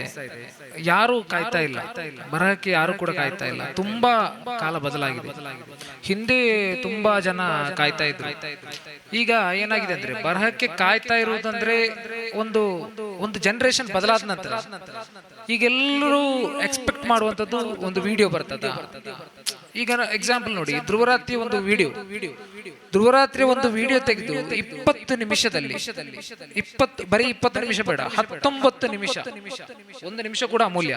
ಈ 19 ನಿಮಿಷದಲ್ಲಿ ಒಂದು ಮಿರಾಕಲ್ ಇನ್ ದಿ ಆಂಡೀಸ್ ಅನ್ನೋ ಸ್ಟೋರಿ ನಿಮಗೆ ಗೊತ್ತಿರಬಹುದು. ಮಿರಾಕಲ್ ಇನ್ ದಿ ಆಂಡೀಸ್ ಅಂದ್ರೆ ಆಂಡೀಸ್ ಪರ್ವತದಲ್ಲಿ ಒಂದು ವಿಮಾನ ಪತನವಾಗಿ ಅಲ್ಲಿ ತುಂಬಾ ಜನರು ಉಳ್ಕೊಳ್ತಾರೆ, ಅಂದ್ರೆ ಬಾಕಿ ಆಗ್ತಾರೆ. ಬಾಕಿಯಾಗಿ ಆ ಬಿದ್ದು ಹೋದಂತ ವಿಮಾನದಲ್ಲಿ ಕೊನೆಗೆ ಉಳಿಯುವುದು ಕೆಲವಷ್ಟು ಬೆರಳೆಣಿಕೆಯಷ್ಟು ಮಂದಿ ಮಾತ್ರ ಉಳ್ಕೊಳ್ಳುವಂಥದ್ದು. ಅದು ಜಗತ್ತಿನಲ್ಲಿ ದೊಡ್ಡ ಹೆಸರು ಗಳಿಸಿರುವಂತ ಒಂದು ಸರ್ವೈವಲ್ ಕಾದಂಬರಿ. ಅಂದ್ರೆ ಸರ್ವೈವಲ್ ಕಾದಂಬರಿ ಮಾತ್ರ ಅಲ್ಲ, ಅದು ಒಂದು ಸತ್ಯ ಘಟನೆಯಲ್ಲಿ ನಡೆದಂತ ಒಂದು ವಿಚಾರ, ಒಂದು ಕತೆ. ಅದು ಏನಾಯ್ತಂದ್ರೆ, ಅದನ್ನು ಧ್ರುವರಾತಿ ಅನ್ನುವಂತ ಒಬ್ಬ ಯೂಟ್ಯೂಬರ್ 19 ನಿಮಿಷದೊಳಗೆ ನಿಮಗೆ ಪಿನ್ ಟು ಪಿನ್ ನಿಮ್ಮ ಕಣ್ಣೆದುರಿಗಿದ್ದಾಗೆ ಹೇಳಿಕೊಡ್ತಾನೆ. ಅದೇ ಕನ್ನಡದಲ್ಲಿ ಟ್ರಾನ್ಸ್ಲೇಟ್ ಆಗಿದ್ದು ಪುಸ್ತಕ ಬಂದಿದೆ, ಪರ್ವತದಲ್ಲಿ ಪವಾಡ ಅಂತೇಳಿ. ಅದು ಓದ್ಲಿಕ್ಕೆ ನಾವು ಶ್ರಮಿಸಬೇಕಾದಂತಹ ಸಮಯ, ಕಂಟಿನ್ಯೂಸ್ ಆಗಿ ಓದಿ ಎಷ್ಟು ಫಾಸ್ಟ್ ಓದುವನು ಮಿನಿಮಮ್ ಅವನಿಗೆ 1.5 ಗಂಟೆ ಅಥವಾ 2.5 ಗಂಟೆ, ಕೆಲವೊಮ್ಮೆ ಒಂದು ದಿನವೂ ಬೇಕಾಗುತ್ತೆ. ನೋಡಿ, ನಾವು ಎಕ್ಸ್ಪೆಕ್ಟ್ ಮಾಡ್ತೀವಿ ಅನ್ನೋದಿಲ್ಲ, ಅದನ್ನೆಲ್ಲ ನಮ್ಮ ಕೈಗೆ ಸಿಗುವ ರೀತಿಯಲ್ಲಿ ಪ್ರೆಸೆಂಟ್ ಮಾಡ್ತಾ ಇದ್ದಾರೆ. ಅಂದ್ರೆ ಡಿಜಿಟಲ್ ಏನಿದೆ ಅದು ಬರ್ತಾ ಇದೆ, ಬೇಗ ನಮ್ಗಿಂತ ಪ್ರೋಗ್ರೆಸಿವ್ ಆಗ್ತಾ ಇದೆ. ಇನ್ನೊಂದು ಕಾಲದಲ್ಲಿ ಬರವಣಿಗೆ ಇಲ್ಲ ಅಂತ ಹಾಕುವಂತಹ ಸಮಸ್ಯೆ ಕೂಡ ಬರ್ಲಿಕ್ಕೆ ಸಾಧ್ಯತೆ ಇದೆ ಅನ್ನುವಂತ ನನ್ನ ಅಭಿಪ್ರಾಯ. ಹಾಗಾದ್ರೆ ಸರ್ ಹೇಳುವ ರೀತಿಯಲ್ಲಿ ಫ್ಯೂಚರ್ ಬರಹಕ್ಕೆ ಇಲ್ಲ ಅಂತಾನ? ಇಲ್ಲದಿದ್ರೆ ಆದ್ರೆ ಕೂಡ ನಮ್ಗೀಗ ಈ ಒಂದು ಮಟ್ಟಿನಲ್ಲಿ ನನ್ನ ಆಗ ನಿಮಗೆ ಸೂಚಿಸಿದಂತೆ ಆಗ ಒಂದು ಕೆಲವೊಂದು ವರ್ಷಗಳ ಹಿಂದೆ ಲೇಖನ ಮುಗಿದು ಹೋಗ್ತದೆ ಅಂತ ನಮ್ಗೆ ಅನಿಸ್ತಿತ್ತು. ಆದ್ರೂ ಕೂಡ ಈಗ ಲೇಖನವನ್ನು ಓದುವಂತಹ ಹಲವಾರು ಜನರಿದ್ದಾರೆ. ನೀವು ಹೇಳಿದ ರೀತಿಯಲ್ಲಿ ಡಿಜಿಟಲೈಸ್ ಆದ ನಂತರ ಕೆಲವು ನಿಮಿಷಗಳಲ್ಲಿ ನಮಗೆ ಹಲವಾರು ವಿಷಯಗಳು ಸಿಕ್ಕಿದರೂ ಕೂಡ ಈ ಲೇಖನವನ್ನು ಇಷ್ಟಪಡುವವರು ಹಲವಾರು ಜನ ಇದ್ದಾರೆ. ಅವರು ಬರಿತಾನೆ ಇದ್ದಾರೆ, ಹಲವಾರು ಕಾದಂಬರಿಗಳು ಬರ್ತಾನೆ ಇದೆ, ಕಥೆಗಳು ಬರ್ತಾನೆ ಇದೆ, ಲೇಖನಗಳು ಎಲ್ಲಾ ಮೀಡಿಯಾದಲ್ಲಿ ಫೇಸ್ಬುಕ್ ಆಗಲಿ ಇನ್ಸ್ಟಾಗ್ರಾಮ್ ಆಗಲಿ ಬರ್ತಾನೆ ಇದೆ. ಆಗ ಇದಕ್ಕೂ ಓದುವವರು ಇದ್ದಾರೆ ಅಂತ ಅದರ ಅರ್ಥ. ಆಗಿರುವಾಗ ಈ ಎರಡು ಇದರಲ್ಲಿ ನೀವು ಡಿಫ್ರೆನ್ಶಿಯೇಟ್ ಯಾಕೆ ಮಾಡ್ತೀರಿ, ಹೇಗೆ ಮಾಡ್ತೀರಿ ಅಂತ? ಅಂದ್ರೆ ಈ ಡಿಜಿಟಲ್ ವಿಡಿಯೋಸ್ ಎಲ್ಲ ಇರುವಾಗಲೂ ಕೂಡ ಯಾಕೆ ಓದಬೇಕು? ಇಲ್ಲಾಂದ್ರೆ ಓದ್ರ ಅದರ ಅಗತ್ಯ ಇದೆಯಾ? ನಮ್ಗೆಲ್ಲವೂ ಕೂಡ ಇಲ್ಲಿ ಸಿಗ್ತಿದೆಯಲ್ಲ, ನಾನೊಂದು ವಾಯ್ಸ್ ಕೊಟ್ಟರೆ ಇಲ್ಲ ಅದನ್ನು ಟೈಪ್ ಮಾಡಿದ್ರೆ ನನಗೆ ಚಾಟ್ GPT ಎಲ್ಲವೂ ಕೂಡ ಕೊಡ್ತಿದೆ. ಹಾಗಿರುವಾಗ ಒಬ್ಬ ಬರೆದಂತಹ ನೀವೇ ಹೇಳಿದ್ರಿ ಈಗ 2 ಗಂಟೆ ಬೇಕು ಅಂತ, ಒಂದು ಲೇಖನ ಓದ್ಲಿಕ್ಕೆ 20 ನಿಮಿಷ ಬೇಕು, ಅದು ನಂಗೆ 1 ಮಿನಿಟ್ ಅಲ್ಲಿ ಸಿಗ್ತಾ ಇದೆ. ಯಾಕೆ ಬೇಕು ಲೇಖನ ಅಂತ ಒಂದು ಪ್ರಶ್ನೆ ನಿಮ್ಮ ಹತ್ರ ಕೇಳಿದ್ರೆ? ಹೌದು, ಈಗ ಲೇಖನ ಅಥವಾ ಬರವಣಿಗೆ ಯಾಕೆ ಬೇಕು ಅಂತ ಕೇಳಿದ್ರೆ, ಬರವಣಿಗೆ ಅನ್ನುವಂಥದ್ದು ಯಾವತ್ತೂ ಸತ್ತು ಹೋಗಬಾರದು. ನಾನು ಒಂದು ಈಗ ಹೇಳಿದಂತ ವಿಚಾರ ಏನಂದ್ರೆ, ಒಂದು ಭಯ ಮಾತ್ರ, ನಾನು ಹೇಳಿರುವಂತ ಒಂದು ಭಯ ಮಾತ್ರ. ಇನ್ನು ಫ್ಯೂಚರ್ ಅಲ್ಲಿ ಎಲ್ಲಿ ನಾವು ಕಳ್ಕೊಳ್ಳುತ್ತೀವಿ ಅನ್ನುವಂತ ಭಯವನ್ನು ಹೋಗಲಾಡಿಸ್ಲಿಕ್ಕೆ ಬೇಕಾಗಿ ನೀವು ಸಜ್ಜಾಗಬೇಕು, ಇಲ್ಲಿದ್ದಂತ ವಿದ್ಯಾರ್ಥಿಗಳು ಸಜ್ಜಾಗಬೇಕು. ವಿಡಿಯೋಗೆ ಸ್ಟಿಕ್ ಆಗಬಾರ್ದು, ನೀವು ಬರವಣಿಗೆ ಕೂಡ ಪ್ರಾಮುಖ್ಯತೆಯನ್ನು ಕೊಡಬೇಕು. ಇನ್ನು ಬರೆಯುವವರು ಯಾವ ರೀತಿ ಬರಿಬೇಕನ್ನಂಥದ್ದು ಅಂದ್ರೆ, ಒಂದು ಆರ್ಟಿಕಲ್ ಓದಿದ ಕೂಡಲೇ ಎಷ್ಟು ವಿಡಿಯೋದಲ್ಲಿ ಪರಿಣಾಮಕಾರಿಯಾಗಿ ಸಿಗ್ತದೆ ಅಷ್ಟು ದೊಡ್ಡ ಮಾಹಿತಿಯನ್ನು ಕಲೆ ಹಾಕಿ ಬರೆಯುವಂತ ಬರವಣಿಗೆಗಳಿಗೆ ಪ್ರೋತ್ಸಾಹ ಕೊಟ್ಟು ಬರೀಬೇಕು, ಅದನ್ನು ಓದಬೇಕು. ಇದು ಎರಡೂ ಮಾಡಿದ್ರೆ ಮಾತ್ರ ನಮ್ಗೆ ಈ ಬರವಣಿಗೆಯನ್ನು ಉಳಿಸ್ಕೊಳ್ಳಿಕ್ಕೆ ಸಾಧ್ಯ ಆಗ್ತದೆ. ಬರವಣಿಗೆ ಸತ್ತು ಹೋಗಿದೆ ಅನ್ನೋದಕ್ಕೆ ಹೇಳ್ತಾ ಇರಲಿಲ್ಲ, ಬಟ್ ಆ ಡಿಜಿಟಲ್ ಇರುವಂತಹ ಸವಾಲು ಇದೆಯಲ್ಲ, ಅದನ್ನು ನಾವು ನಿಗಿಸ್ಲಿಕ್ಕಾಗಿ ಬರವಣಿಗೆ ಅನ್ನುವಂಥದ್ದನ್ನು ನಾವು ಅಭ್ಯಾಸ ಮಾಡ್ಕೊಳ್ಬೇಕು, ಓದಬೇಕು. ಇಲ್ಲಿ ಬರವಣಿಗೆ ಉಳಿಬೇಕಾದ್ರೆ ಮುಖ್ಯವಾಗಿ ಮಾಡಬೇಕಾಗಿರೋದು ಓದುವುದು ನಮ್ಗೆ ಎಷ್ಟು ಸಾಧ್ಯವೋ ನಾವು ಅದು ಯಾವ ಲ್ಯಾಂಗ್ವೇಜ್ ಆಗಿರ್ಲಿ, ಇಂಗ್ಲಿಷ್ ಆಗಿರ್ಲಿ, ಕನ್ನಡ ಆಗಿರ್ಲಿ, ಮಲಯಾಳಂ ಆಗಿರ್ಲಿ, ಯಾವುದೇ ಲ್ಯಾಂಗ್ವೇಜ್ ಆಗಿರ್ಲಿ, ಓದುವಂಥದ್ದನ್ನು ಇದು ಮುಂದುವರಿಸಿದ್ರೆ ಬರಹಗಾರರು ಉಳಿತಾರೆ, ಬದುಕ್ತಾರೆ ಅನ್ನುವಂಥದ್ದು. ಸರಿಗ ಪ್ರಸ್ತುತ ಹಲವು ನಮ್ಮ ಸಮಾಜದಲ್ಲಿ ಹಲವು ಕಥೆಗಾರರು ಈಗಾಗಲೇ ಇದ್ದಾರೆ, ಅಲ್ಹಮ್ದುಲಿಲ್ಲಾ, ಸ್ವಲ್ಪ ಮಟ್ಟಿಗಾದರೂ ಇದ್ದಾರೆ. ಆದರೆ ತಾವೇ ಒಂದು ಫೇಸ್ಬುಕ್ ಪೋಸ್ಟ್ ನಲ್ಲಿ ಒಂದು ಹೇಳಿದ್ರಿ, 2025 ಒಂದು ವಿಶೇಷ ವರ್ಷ ಅಂತ ತಮಗೆ ಅನಿಸ್ತಿದೆ ಅಂತ. ಕಾರಣ ಅಧಿಕ ಕಥಾ ಸಂಕಲನಗಳು ಪ್ರಕಟಿತಗೊಂಡದ್ದು ಈ ವರ್ಷ ಅಂತ ತಮ್ಮೊಂದು ಅಭಿಪ್ರಾಯವನ್ನು ಹೇಳಿದ್ದೀರಿ. ಹಾಗೆ ನೋಡುವಾಗ ಈ ಮುಸಲ್ಮಾನ ಲೇಖಕರು ಅಥವಾ ಕಥೆಗಾರರು ಬರೆದಂತಹ ಕಥೆಗಳನ್ನು ನೋಡುವಾಗ ಅದರಲ್ಲಿ ಬರುವಂತಹ ಕಥಾ ಪಾತ್ರಗಳಾಗಿರಬಹುದು ಅಥವಾ ಹಲವು ಸನ್ನಿವೇಶಗಳು ಈ ಮುಸಲ್ಮಾನ ಸಂಬಂಧಿತ ಅಥವಾ ಕಥಾ ಪಾತ್ರಗಳನ್ನೇ ತೆಗೆಯುವಾಗ ಹಲವು ಮುಸಲ್ಮಾನ ನಾಮಗಳೇ ನಾವು ಕಾಣ್ತಿದ್ದೇವೆ.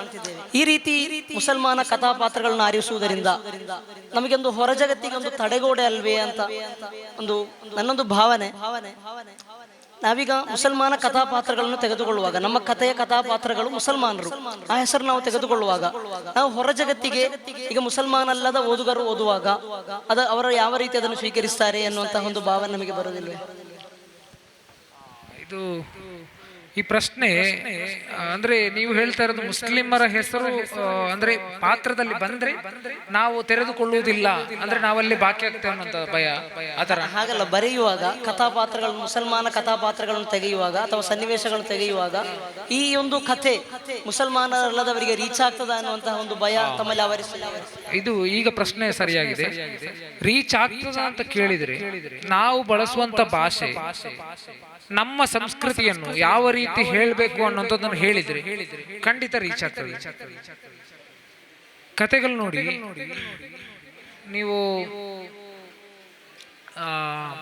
ಎಕ್ಸಾಂಪಲ್ ಹೇಳುವಂಥದ್ದು ಕಟ್ಪಾಡಿ ಅವರ ಸರಕುಗೋಲು ಅಂತ ಒಂದು ಕಾದಂಬರಿ. ಕಟ್ಪಾಡಿ ಫಕೀರ್ ಅಹಮದ್ ಕಟ್ಪಾಡಿ, ಫಕೀರ್ ಮೊಹಮ್ಮದ್ ಕಟ್ಪಾಡಿ ಅಂತ ಹೇಳಿದ್ದಾರೆ. ಅವರ ಸರಕುಗೋಲು ಅನ್ನುವಂಥ ಕಾದಂಬರಿ ಇದೆ. ಆ ಕಾದಂಬರಿಯಲ್ಲಿ ಮುಸಲ್ಮಾನರ ಜಗತ್ತಿನ ಒಂದು ಸಾಮಾಜಿಕ ಸಮಸ್ಯೆ ಆಗಿತ್ತು. ಏನಂದ್ರೆ ಹಿಂದೆ ಅರಬಿಗಳು ಬಂದು ನಮ್ದು ಕುಟ್ಟಿಚ್ಚರ ಅಂತ ಹೇಳಿ ಕರೀತಾರೆ, ಕೇರಳದ ಹತ್ತಿರ ಒಂದು ಕ್ಯಾಲಿಕಟ್ ಹತ್ತಿರದ ಒಂದು ಊರು. ಆ ಊರಿನಲ್ಲಿ ಬಂದು ಮದುವೆ ಆಗ್ತಾ ಇದ್ರು. ಮದುವೆ ಆಗಿ ಬರೆಯವರ ಒಂದು ಮದುವೆ ಆಗುದು ಯಾಕಂದ್ರೆ ಹೆಣ್ಣನ್ನು ಮುಟ್ಟುವುದು ಹಲಾಲ್ ಆಗ್ಬೇಕು ಅನ್ನೋ ಉದ್ದೇಶದಿಂದ ಬೇಕಾಗಿ ನಿಕಾ ಆಗುವಂತ. ಅದನ್ನು ಯಾವ ರೀತಿ ನಾವು ಹೇಳಿಕೊಡ್ತೇವೆ ಅನ್ನುವಂಥದ್ದು ಮುಖ್ಯ ಆಗಿರ್ತದೆ. ನಾವು ಮುಸಲ್ಮಾನರ ವಿಚಾರ, ಈಗ ನಾವು ಮುಸಲ್ಮಾನರ ವಿಚಾರ ಹೇಳುವುದು ಒಂದು ವರದಕ್ಷಿಣೆ ವಿಚಾರ ನಾವು ಹೇಳ್ತೇವೆ, ಅದು ಕೇಳಿ ಕೇಳಿ ಕೇಳಿ ಸಾಕಾಗಿದೆ. ಅದಲ್ಲದೆ ಎಷ್ಟೋ ವಿಚಾರಗಳಿದೆ. ಎಕ್ಸಾಂಪಲ್ ಹೇಳುವಂಥದ್ದು, ನಾವು ಮೊನ್ನೆ ಪ್ರತಿಭೋತ್ಸವಗಳು ಬಂದಾಗ ಕತೆ ಬರೀಲಿಕ್ಕೆ ಒಂದು ಎಳೆಬೇಕು, ಕತೆ ಬರೀಲಿಕ್ಕೆ ಒಂದು ಅವಕಾಶ ಇರ್ಬೇಕಲ್ಲ, ಸ್ಪರ್ಧೆ ಬೇಕಲ್ಲ, ಸ್ಪರ್ಧೆಗೆ ಒಂದು ಎಳೆಬೇಕು ಅಂತ ಕೇಳಿದಾಗ ನಾವೊಂದು ಕೆಲವು ವಿಚಾರಗಳು ಸನ್ನಿವೇಶಗಳನ್ನು ನಿರ್ಮಾಣ ಮಾಡಿಕೊಟ್ವಿ. ಲೈಕ್ ಮುಸಲ್ಮಾನರ ಇದರಲ್ಲೇ ಇರುವಂತ ಹಲವಾರು ವಿಚಾರಗಳಿದೆ. ಒಂದು ದರ್ಗಾದ ವಿಚಾರ ಆಗಿರಲಿ, ಒಂದು ದರ್ಗಾದ ಬಗ್ಗೆ ನಾವು ಹೇಳುವಂತ ಒಂದು ವಿಷಯ. ನೀವು ಆ ಪ್ರಶ್ನೆಯನ್ನು ಕೇಳಿದ್ರೆ, ಅಂದ್ರೆ ನಾವು ಮುಸಲ್ಮಾನರು ಹೇಳಿದ್ರೆ ಅಷ್ಟು ಬೇಗ ಅವರಿಗೆ ತಲುಪ್ತದಾ ಇಲ್ವಾ ಅಂತ ಹೇಳಿ. ನಾನು ಜಿನ್ ಅನ್ನುವ ಕತೆ ಬರೆದಾಗ ನನಗೆ ಅನಿಸ್ತು, ಈ ಜಿನ್ ಅನ್ನುವಂಥ ಕಥೆಯಲ್ಲಿ ಏನಿತ್ತು ಅಂದ್ರೆ ಈ ಕಥೆಯಿಂದಾಗಿ ಯಾರು ಪ್ರಭಾವಿಸಬಹುದು ಅನ್ನೋದು. ಆದ್ರೆ ಅದು ಪ್ರಜಾವಾಣಿ ಅನ್ನುವಂಥ ಪ್ರತಿಷ್ಠಿತ ಸ್ಪರ್ಧೆಯಲ್ಲಿ ಕೂಡ ತೀರ್ಪುಗಾರರ ಕಣ್ಣಿಗೆ ಬಿದ್ದು ಅದು ಅಷ್ಟು ದೊಡ್ಡ ಅವಕಾಶವನ್ನು ತೆರೆದುಕೊಂಡಿದೆ ಅನ್ನೋದು ಮುಖ್ಯ ಉದ್ದೇಶ. ಏನಂದ್ರೆ ನಾವು ಮುಸಲ್ಮಾನರು ಅಂತ ಒಂದು ಹಿಂಜರಿಕೆಯಲ್ಲಿ ಬಾಕಿಯಾಗಿದ್ದೇವೆ. ನಾವು ಮುಸಲ್ಮಾನ ವಿಚಾರ ಹೇಳಿದ್ರೆ ಯಾರು ಓದುವುದಿಲ್ಲ. ಮೊದಲನೇದಾಗಿ ನಮ್ಮ ಭಾಷೆಯನ್ನು ಕರೆಕ್ಟ್ ಮಾಡ್ಕೊಂಡ್ರೆ, ನಮ್ಮ ಭಾಷೆ ಬಳಸುವಂತ ಭಾಷೆ, ನಾವು ಬಳಸುವಂತ ರೀತಿ, ನಾವು ಹೇಳುವಂತ ವಿಚಾರವನ್ನು ಪರ್ಫೆಕ್ಟ್ ಆಗಿ ಹೇಳುವಲ್ಲಿ ಹೇಳಿದ್ರೆ ಯಾರಿಗೂ ಕೂಡ ಅತಿಲ ಆಗಿ ಆಗ್ತದೆ. ಸೊ ಅದು ಬಳಸುವುದರಲ್ಲಿ ಸಮಸ್ಯೆ ಅಲ್ಲ ಅಂತ ಅನಿಸುವಂಥದ್ದು. ಹಾಗಾಗಿ ನಾವು ವಸ್ತುಗಳನ್ನು, ನಿಮ್ಗೆ ಒಂದು ವಿಚಾರ ನೆನಪಿರಲಿ, ಇಲ್ಲಿ ಮುಸಲ್ಮಾನರಾಗಿ ಲೇಖಕರಾಗಿ ಒಂದು ಕಥೆಗಾರರಾಗಿ ಬಂದದ್ದು ಕೆಲವು ಮಂದಿ, ಅದು ಕೂಡ ಮುಸಲ್ಮಾನರನ್ನೇ ಪ್ರತಿನಿಧಿಸಿ ಬರೆದವರು, ಅದು ಕೂಡ ಕಮ್ಮಿ. ನೀವೇನಾದ್ರೂ ಇವತ್ತು ದರ್ಶನ ವಿಚಾರ ಒಂದು ಕಥೆಯಲ್ಲಿ ಬರೆದ್ರಿ 100% ಇಡೀ ಕರ್ನಾಟಕ ಗೊತ್ತದೆ. ಅಂದ್ರೆ ನಿಮ್ಮ ದರ್ಶನ ವಿಚಾರ ಅವರಿಗೆ ಗೊತ್ತಿಲ್ಲ. ನಿಮ್ಮ ದರ್ಶನ ಬಗ್ಗೆ ಒಂದು ಗುರುಕುಲ ಅನ್ನುವಂತ ಒಂದು ಶಿಕ್ಷಣ ವ್ಯವಸ್ಥೆ ಇಲ್ಲಿ ಇದೆ ಅಂತ ಹೇಳೋದು ಅವರಿಗೆ ಗೊತ್ತಿಲ್ಲ. ಅವರಿಗೆ ಹೊಸ ಜಗತ್ತು ಅದು ತೆರೆದುಕೊಳ್ತದೆ. ನೀವು ಅವಕಾಶ ಬಳಸ್ಕೊಂಡಿರ್ಬೇಕು ಅಷ್ಟೇ. ಮಾತ್ರವಲ್ಲ, ಈ ಧಾರ್ಮಿಕ ಗುರುತುಗಳನ್ನು, ಈಗ ದವಾ ಫೀಲ್ಡ್ ನಲ್ಲಿರುವ ಒಬ್ಬ ಯುವ ಬರಹಗಾರ ಅವನು ಈ ಗುರುತುಗಳನ್ನು ಇಟ್ಟುಕೊಂಡೇ ಬರಹ ಕ್ಷೇತ್ರಕ್ಕೆ ಧುಮುಕಿದ್ರೆ ಅವನಿಗೆ ಯಾವ್ದಾದ್ರು ಸಮಸ್ಯೆಗಳಿದೆಯಾ? ಸಮಸ್ಯೆ ಯಾವ ಸಮಸ್ಯೆ ಕೂಡ ಇಲ್ಲ. ನೀವು ಇಲ್ಲಿ ಮೈನ್ ಸ್ಟ್ರೀಮಿಗೆ ಬಂದ್ರಿ, ಇಲ್ಲಿದ್ದಂತ ದೊಡ್ಡ ಸೇತುವೆ ಏನಿದೆ, ನೀವು ಮತ್ತು ಇಸ್ಲಾಮಿಕ್ ಧರ್ಮದೊಳಗಿನ ಅಥವಾ ಈ ಧರ್ಮದ ಈ ವೈಟ್ ಡ್ರೆಸ್ ಹಾಕಿರುವಂತ ಉಸ್ತಾದರು ಇರ್ತಾರೆ, ಅವರ ನಡುವೆ ನೀವು ಸಾಹಿತ್ಯಕ್ಕೆ ಕೊಂಡಿ ಇಡ್ತೀರಿ ಅಂತ ಅನಿಸ್ತದೆ. ಯಾಕಂದ್ರೆ ನಾನು ಒಂದು ಕಥೆಯನ್ನು ಆಲಿಸಿದ್ದೆ, ಇವರದ್ದು ಒಬ್ಬರು ಸಕಾಫಿ ಬರೆದಿರುವಂತ ಕತೆ. ಆ ಕಥೆಯನ್ನು ಕೇರಳದಲ್ಲಿ ಮಲಯಾಳದಲ್ಲಿ ಬರೆದಿರುವಂತ ಕತೆ. ಆ ಕಥೆಯನ್ನು ಓದುದು ಯಾರು ಅಂದ್ರೆ ಚನ್ನಮಂಗಲೂರು ಅನ್ನುವಂತ ಒಬ್ಬ ವ್ಯಕ್ತಿ ಓದ್ತಾರೆ ಆ ಕಥೆಯನ್ನು. ಯೂಟ್ಯೂಬ್ ನಲ್ಲಿ ಆ ಕತೆ ಅಲ್ಲಿ ಹೇಗೆ ರೀಚ್ ಆಗ್ತಾ ಇದೆ ಅಂದ್ರೆ, ಅವರು ಬರೆದಿರೋದು ಒಂದು ಕ್ರಿಶ್ಚಿಯನ್ ಚರ್ಚ್ ನಲ್ಲಿ ಒಂದು ಹುಡುಗಿ ಮಾಯಾದಂತ ಒಂದು ವಿಚಾರವನ್ನು ಅವರು ಕತೆ ಬರೆದಿರುವಂತದ್ದು. ಅವರು ನಿಮ್ಮ ಹಾಗೆ ಉಸ್ತಾದರು, ತಲೆಗಟ್ಟು ಧರಿಸಿರುವಂತ ಉಸ್ತಾದರು, ಮುಂಡಾಸ್ ಧರಿಸಿರುವಂತ ಉಸ್ತಾದರು. ಆದ್ರೆ ಅವರ ಕಥೆಯನ್ನು ಇಡೀ ಸಮಾಜ ಮಾತನಾಡ್ತದೆ. ಅಲ್ಲಿ ಅರ್ಥ ಆಯ್ತಾ ನಿಮ್ಗೆ? ಅಲ್ಲಿ ಇಡೀ ಸಮಾಜದಲ್ಲಿ ಮಾತನಾಡ್ತದೆ. ಯಾಕೆ ನಮ್ಗೆ ಅದನ್ನೇ ಇಲ್ಲಿ ತರಬಾರ್ದು? ನಮ್ಮ ಇರುವಂತ ನಮ್ಮಲ್ಲಿರುವಂತ ಪ್ರತಿಯೊಬ್ಬ ವ್ಯಕ್ತಿಗೆ ಒಂದೊಂದು ಕತೆ ಇದ್ದೇ ಇರ್ತದೆ. ಆ ಕಥೆಯನ್ನು ಹೇಳುವ ಶೈಲಿಯಲ್ಲಿ ಇರುವಂತದ್ದು. ಆ ಹೇಳುವ ಶೈಲಿ ನಿಮ್ಗೆ ಸಿದ್ಧಿಸಿಕೊಂಡ್ರೆ ನಿಮಗೂ ಕೂಡ ಆ ಕಥೆಯನ್ನು ಹೇಳ್ಬೋದು. ಆ ಕಥೆಯನ್ನು ಹೇಳಿದಾಗ ಅವರಿಗೊಂದು ಹೊಸ ಜಗತ್ತೇ ಅದು. ಮತ್ತು ಇಸ್ಲಾಮಿನ ಬಗ್ಗೆ ಇರುವಂತಹ ಹೊಸ ಹೊಸ ಜಗತ್ತುಗಳು ಇನ್ನೂ ಕೂಡ ಅನಾವರಣ ಆಗ್ಲಿಲ್ಲ. ಅದನ್ನೆಲ್ಲ ಹೇಳ್ಕೊಂಡು ಹೋದ್ರೆ ನಮ್ಮ ಸಂಸ್ಕೃತಿಯನ್ನೇ ಅವರಿಗೆ ಹೇಳಿಕೊಟ್ಟ ಹಾಗೆ. ಅದರಿಂದ ಇನ್ನೂ ಕೂಡ ರೀಚ್ ಆಗೋ ಸಾಧ್ಯತೆ ಜಾಸ್ತಿ. ಮತ್ತೆ ಸರ್, ನೀವು ಭಾಷೆಯ ಉಪಯೋಗುವಿಕೆಯ ಬಗ್ಗೆ ಒಂದು ವಿಷಯ ಹೇಳಿದ್ರಿ. ನಮಗೆ ಆಗ ತಾನು ನಮಗೆ ಹಾರಿಸ್ ಸರ್ ಅವರೊಂದು ಪ್ರಶ್ನೆಯನ್ನು ಸೂಚಿಸಿದ್ರು. ನಿಮ್ಮ ಲೇಖನದಲ್ಲಿ ಒಂದು ಶೈಲಿ ಇದೆ, ಅಂದ್ರೆ ಎಲ್ಲರಿಗೂ ಕೂಡ ಎಲ್ಲರನ್ನು ಓದುಗರನ್ನು ಆಕರ್ಷಿಸುವಂತಹ ಒಂದು ಶೈಲಿ, ಮತ್ತೆ ಸ್ಟಾರ್ಟ್ ಮಾಡಿದಂತಹ ಒಂದು ವಿಷಯವನ್ನು ಕೃತ್ಯವಾಗಿ ಒಳ್ಳೆಯ ರೀತಿಯಲ್ಲಿ ಅದಕ್ಕೊಂದು ಎಂಡಿಂಗ್ ಕೊಡುವುದು, ಈ ರೀತಿಯಲ್ಲಿರುವಾಗ ಅದು ನಿಮಗೆ ಎಲ್ಲಿಂದ ಸಿಕ್ಕಿತು? ಒಂದು. ಮತ್ತೊಂದು, ನೀವು ಓದುವಿಕೆಗೆ ನಿಮ್ಮ ಇನ್ಸ್ಪಿರೇಷನ್ ಯಾರು? ಮತ್ತೆ ನೀವು ಬರೀಲಿಕ್ಕೆ ಸ್ಟಾರ್ಟ್ ಮಾಡ್ಲಿಕ್ಕೆ ಇನ್ಸ್ಪಿರೇಷನ್ ಯಾರು? ಮೊದಲು ಎಲ್ಲ ವಿಚಾರವನ್ನು ನಾನು ಫಸ್ಟಿಗೆ ಹೇಳಿದ್ದೆ, ಓದು ಎಲ್ಲಿಂದ ಪ್ರಾರಂಭ ಆಯಿತು ಅಂತ. ನನ್ನ ಸೀರಿಯಸ್ ಓದು ಅನ್ನುವಂಥದ್ದು ಪ್ರಾರಂಭ ಆಗಿತ್ತು. ಮೊದಲ ಪ್ರಶ್ನೆ ಯಾವ್ದು ಕೇಳಿದ್ರಿ ನೀವು ಬರೆಯುವಂತಹ ಬರಹಗಳಿದೆಯಲ್ಲ, ಅದರಲ್ಲಿ ಒಂದು ಅದು ನಾನು ಮತ್ತೆ ಬರ್ತೇನೆ ಅದಕ್ಕೆ. ಸೊ ಮೊದಲನೇದಾಗಿ ನಾನು MBA ಪಾಸ್ ಔಟ್ ಆದ ನಂತರ ಒಂದು 6 ತಿಂಗಳು ಕೆಲಸ ಇಲ್ಲದೆ ಮನೆಯಲ್ಲಿದೆ. ಅಂದ್ರೆ ಕೆಲಸ ಹುಡುಕ್ತಾ ಇದ್ದೆ, ಕೆಲಸ ಸಿಗ್ಲಿಲ್ಲ. ಆ ಸಂದರ್ಭದಲ್ಲಿ ಬಹುಶಃ ಒಂದು ನವೆಂಬರ್ನಲ್ಲಿ ನನಗೆ SSF ನ ಪ್ರತಿಭೋತ್ಸವದಲ್ಲಿ ಒಂದು ಪ್ರೋಗ್ರಾಮ್ ಇಟ್ಟಿದ್ರು. ಏನು ಗೊತ್ತದು? ಮುಸ್ಲಿಂ ಕವಿಗೋಷ್ಠಿ ಅನ್ನೋದು 2017ರಲ್ಲಿ, ನನ್ನ ನೆನಪು ಪ್ರಕಾರ 2017ರಲ್ಲಿ.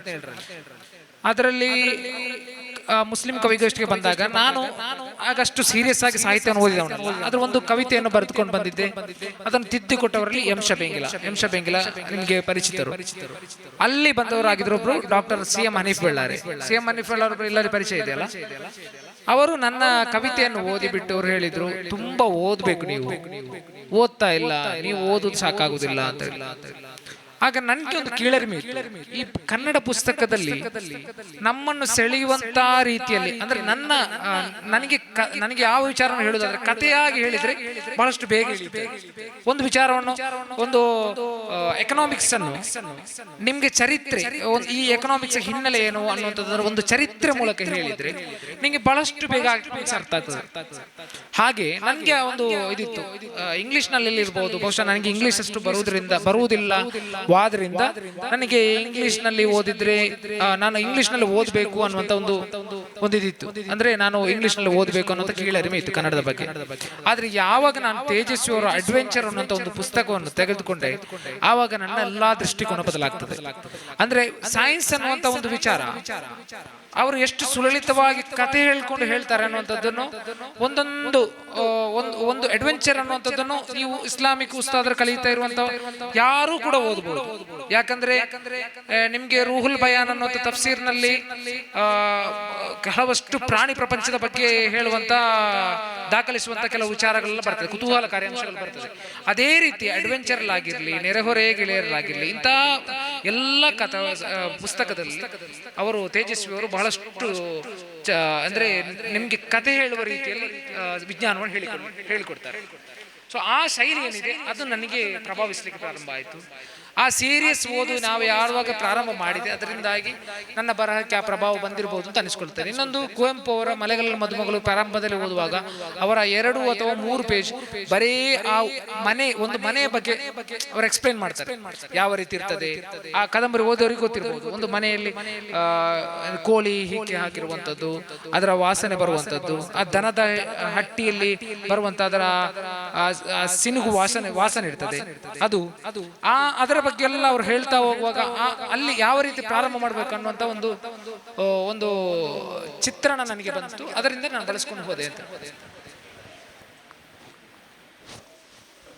ನಮ್ಮ ಈ ಸಮಾಜದ ಬರಹಗಾರರು ಈ ರಾಜಕೀಯ ಕ್ಷೇತ್ರಗಳಲ್ಲಿ ಅಥವಾ ಈ ಸಾಮಾಜಿಕ ಕ್ಷೇತ್ರಗಳಲ್ಲಿ ಬರೆಯುವುದು ತೀರಾ ಕಡಿಮೆ ಅಂತ ಅನಿಸ್ತಾ ಇದೆ. ಆದರೆ ತಾವೀಗ ಕಥೆಗಾರರು, ತಮಗೆ ಆ ರೀತಿ ರಾಜಕೀಯ ಸಾಮಾಜಿಕ ಕ್ಷೇತ್ರಗಳಲ್ಲಿ ಬರಹ ಬರೆಯುವ ಯಾವುದಾದರೂ ಉದ್ದೇಶಗಳು, ಗುರಿಗಳು ಯಾವುದಾದರೂ ತಮ್ಮ ಬಳಿ ಈಗ ಇದೆಯೇ? ಪ್ರತಿ ಬರಹಗಾರರಿಗೆ ಒಂದೊಂದು ಪ್ರಕಾರ ಇರ್ತದೆ. ಲೈಕ್ ಕೆಲವರಿಗೆ ಕವಿತೆಯನ್ನು ಬರೆದು ಹೇಳಬೇಕು, ಕೆಲವರಿಗೆ ಏನು ಅಂದರೆ ಗದ್ಯ ರೂಪದಲ್ಲಿ ಹೇಳಬೇಕು, ಕೆಲವರಿಗೆ ಕಥೆಯಾಗಿ ಹೇಳಬೇಕು.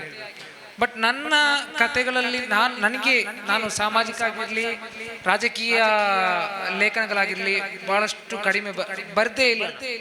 ನನ್ನಷ್ಟು ಸೀರಿಯಸ್ ಆಗಿ ಬರ್ದೇ ಇಲ್ಲ, ನಾನು ಒಪ್ಕೊಳ್ತೀನಿ ಅದನ್ನು.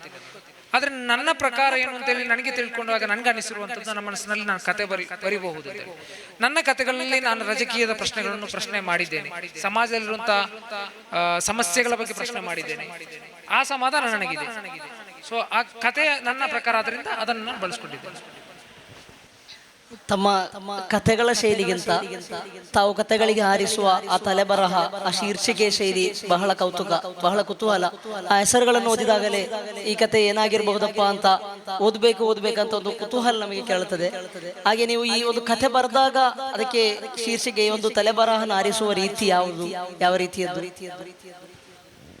ಮೊದಲು ಕೂಸು ಹುಟ್ಟುವ ಮುನ್ನವೇ ಕುಲಾವಿ ಹೋಲಿಸಿದಂತೆ ಎಂದು ಹೇಳ್ತಾರೆ. ನನಗೆ ನನ್ನ ಪ್ರಕಾರ ಒಂದು ಕತೆ ಬರೆಯುವ ಮುಂಚೆ ಶೀರ್ಷಿಕೆ ಬರೀಲಿಕ್ಕೆ ಸಾಧ್ಯ ಇಲ್ಲ. ಅದು ಲೇಖನ ಕೂಡ ಆಗಿರ್ಬೋದು ಅಲ್ಲ ಉಸ್ತಾದ್, ಆಗಿರ್ಬೋದು.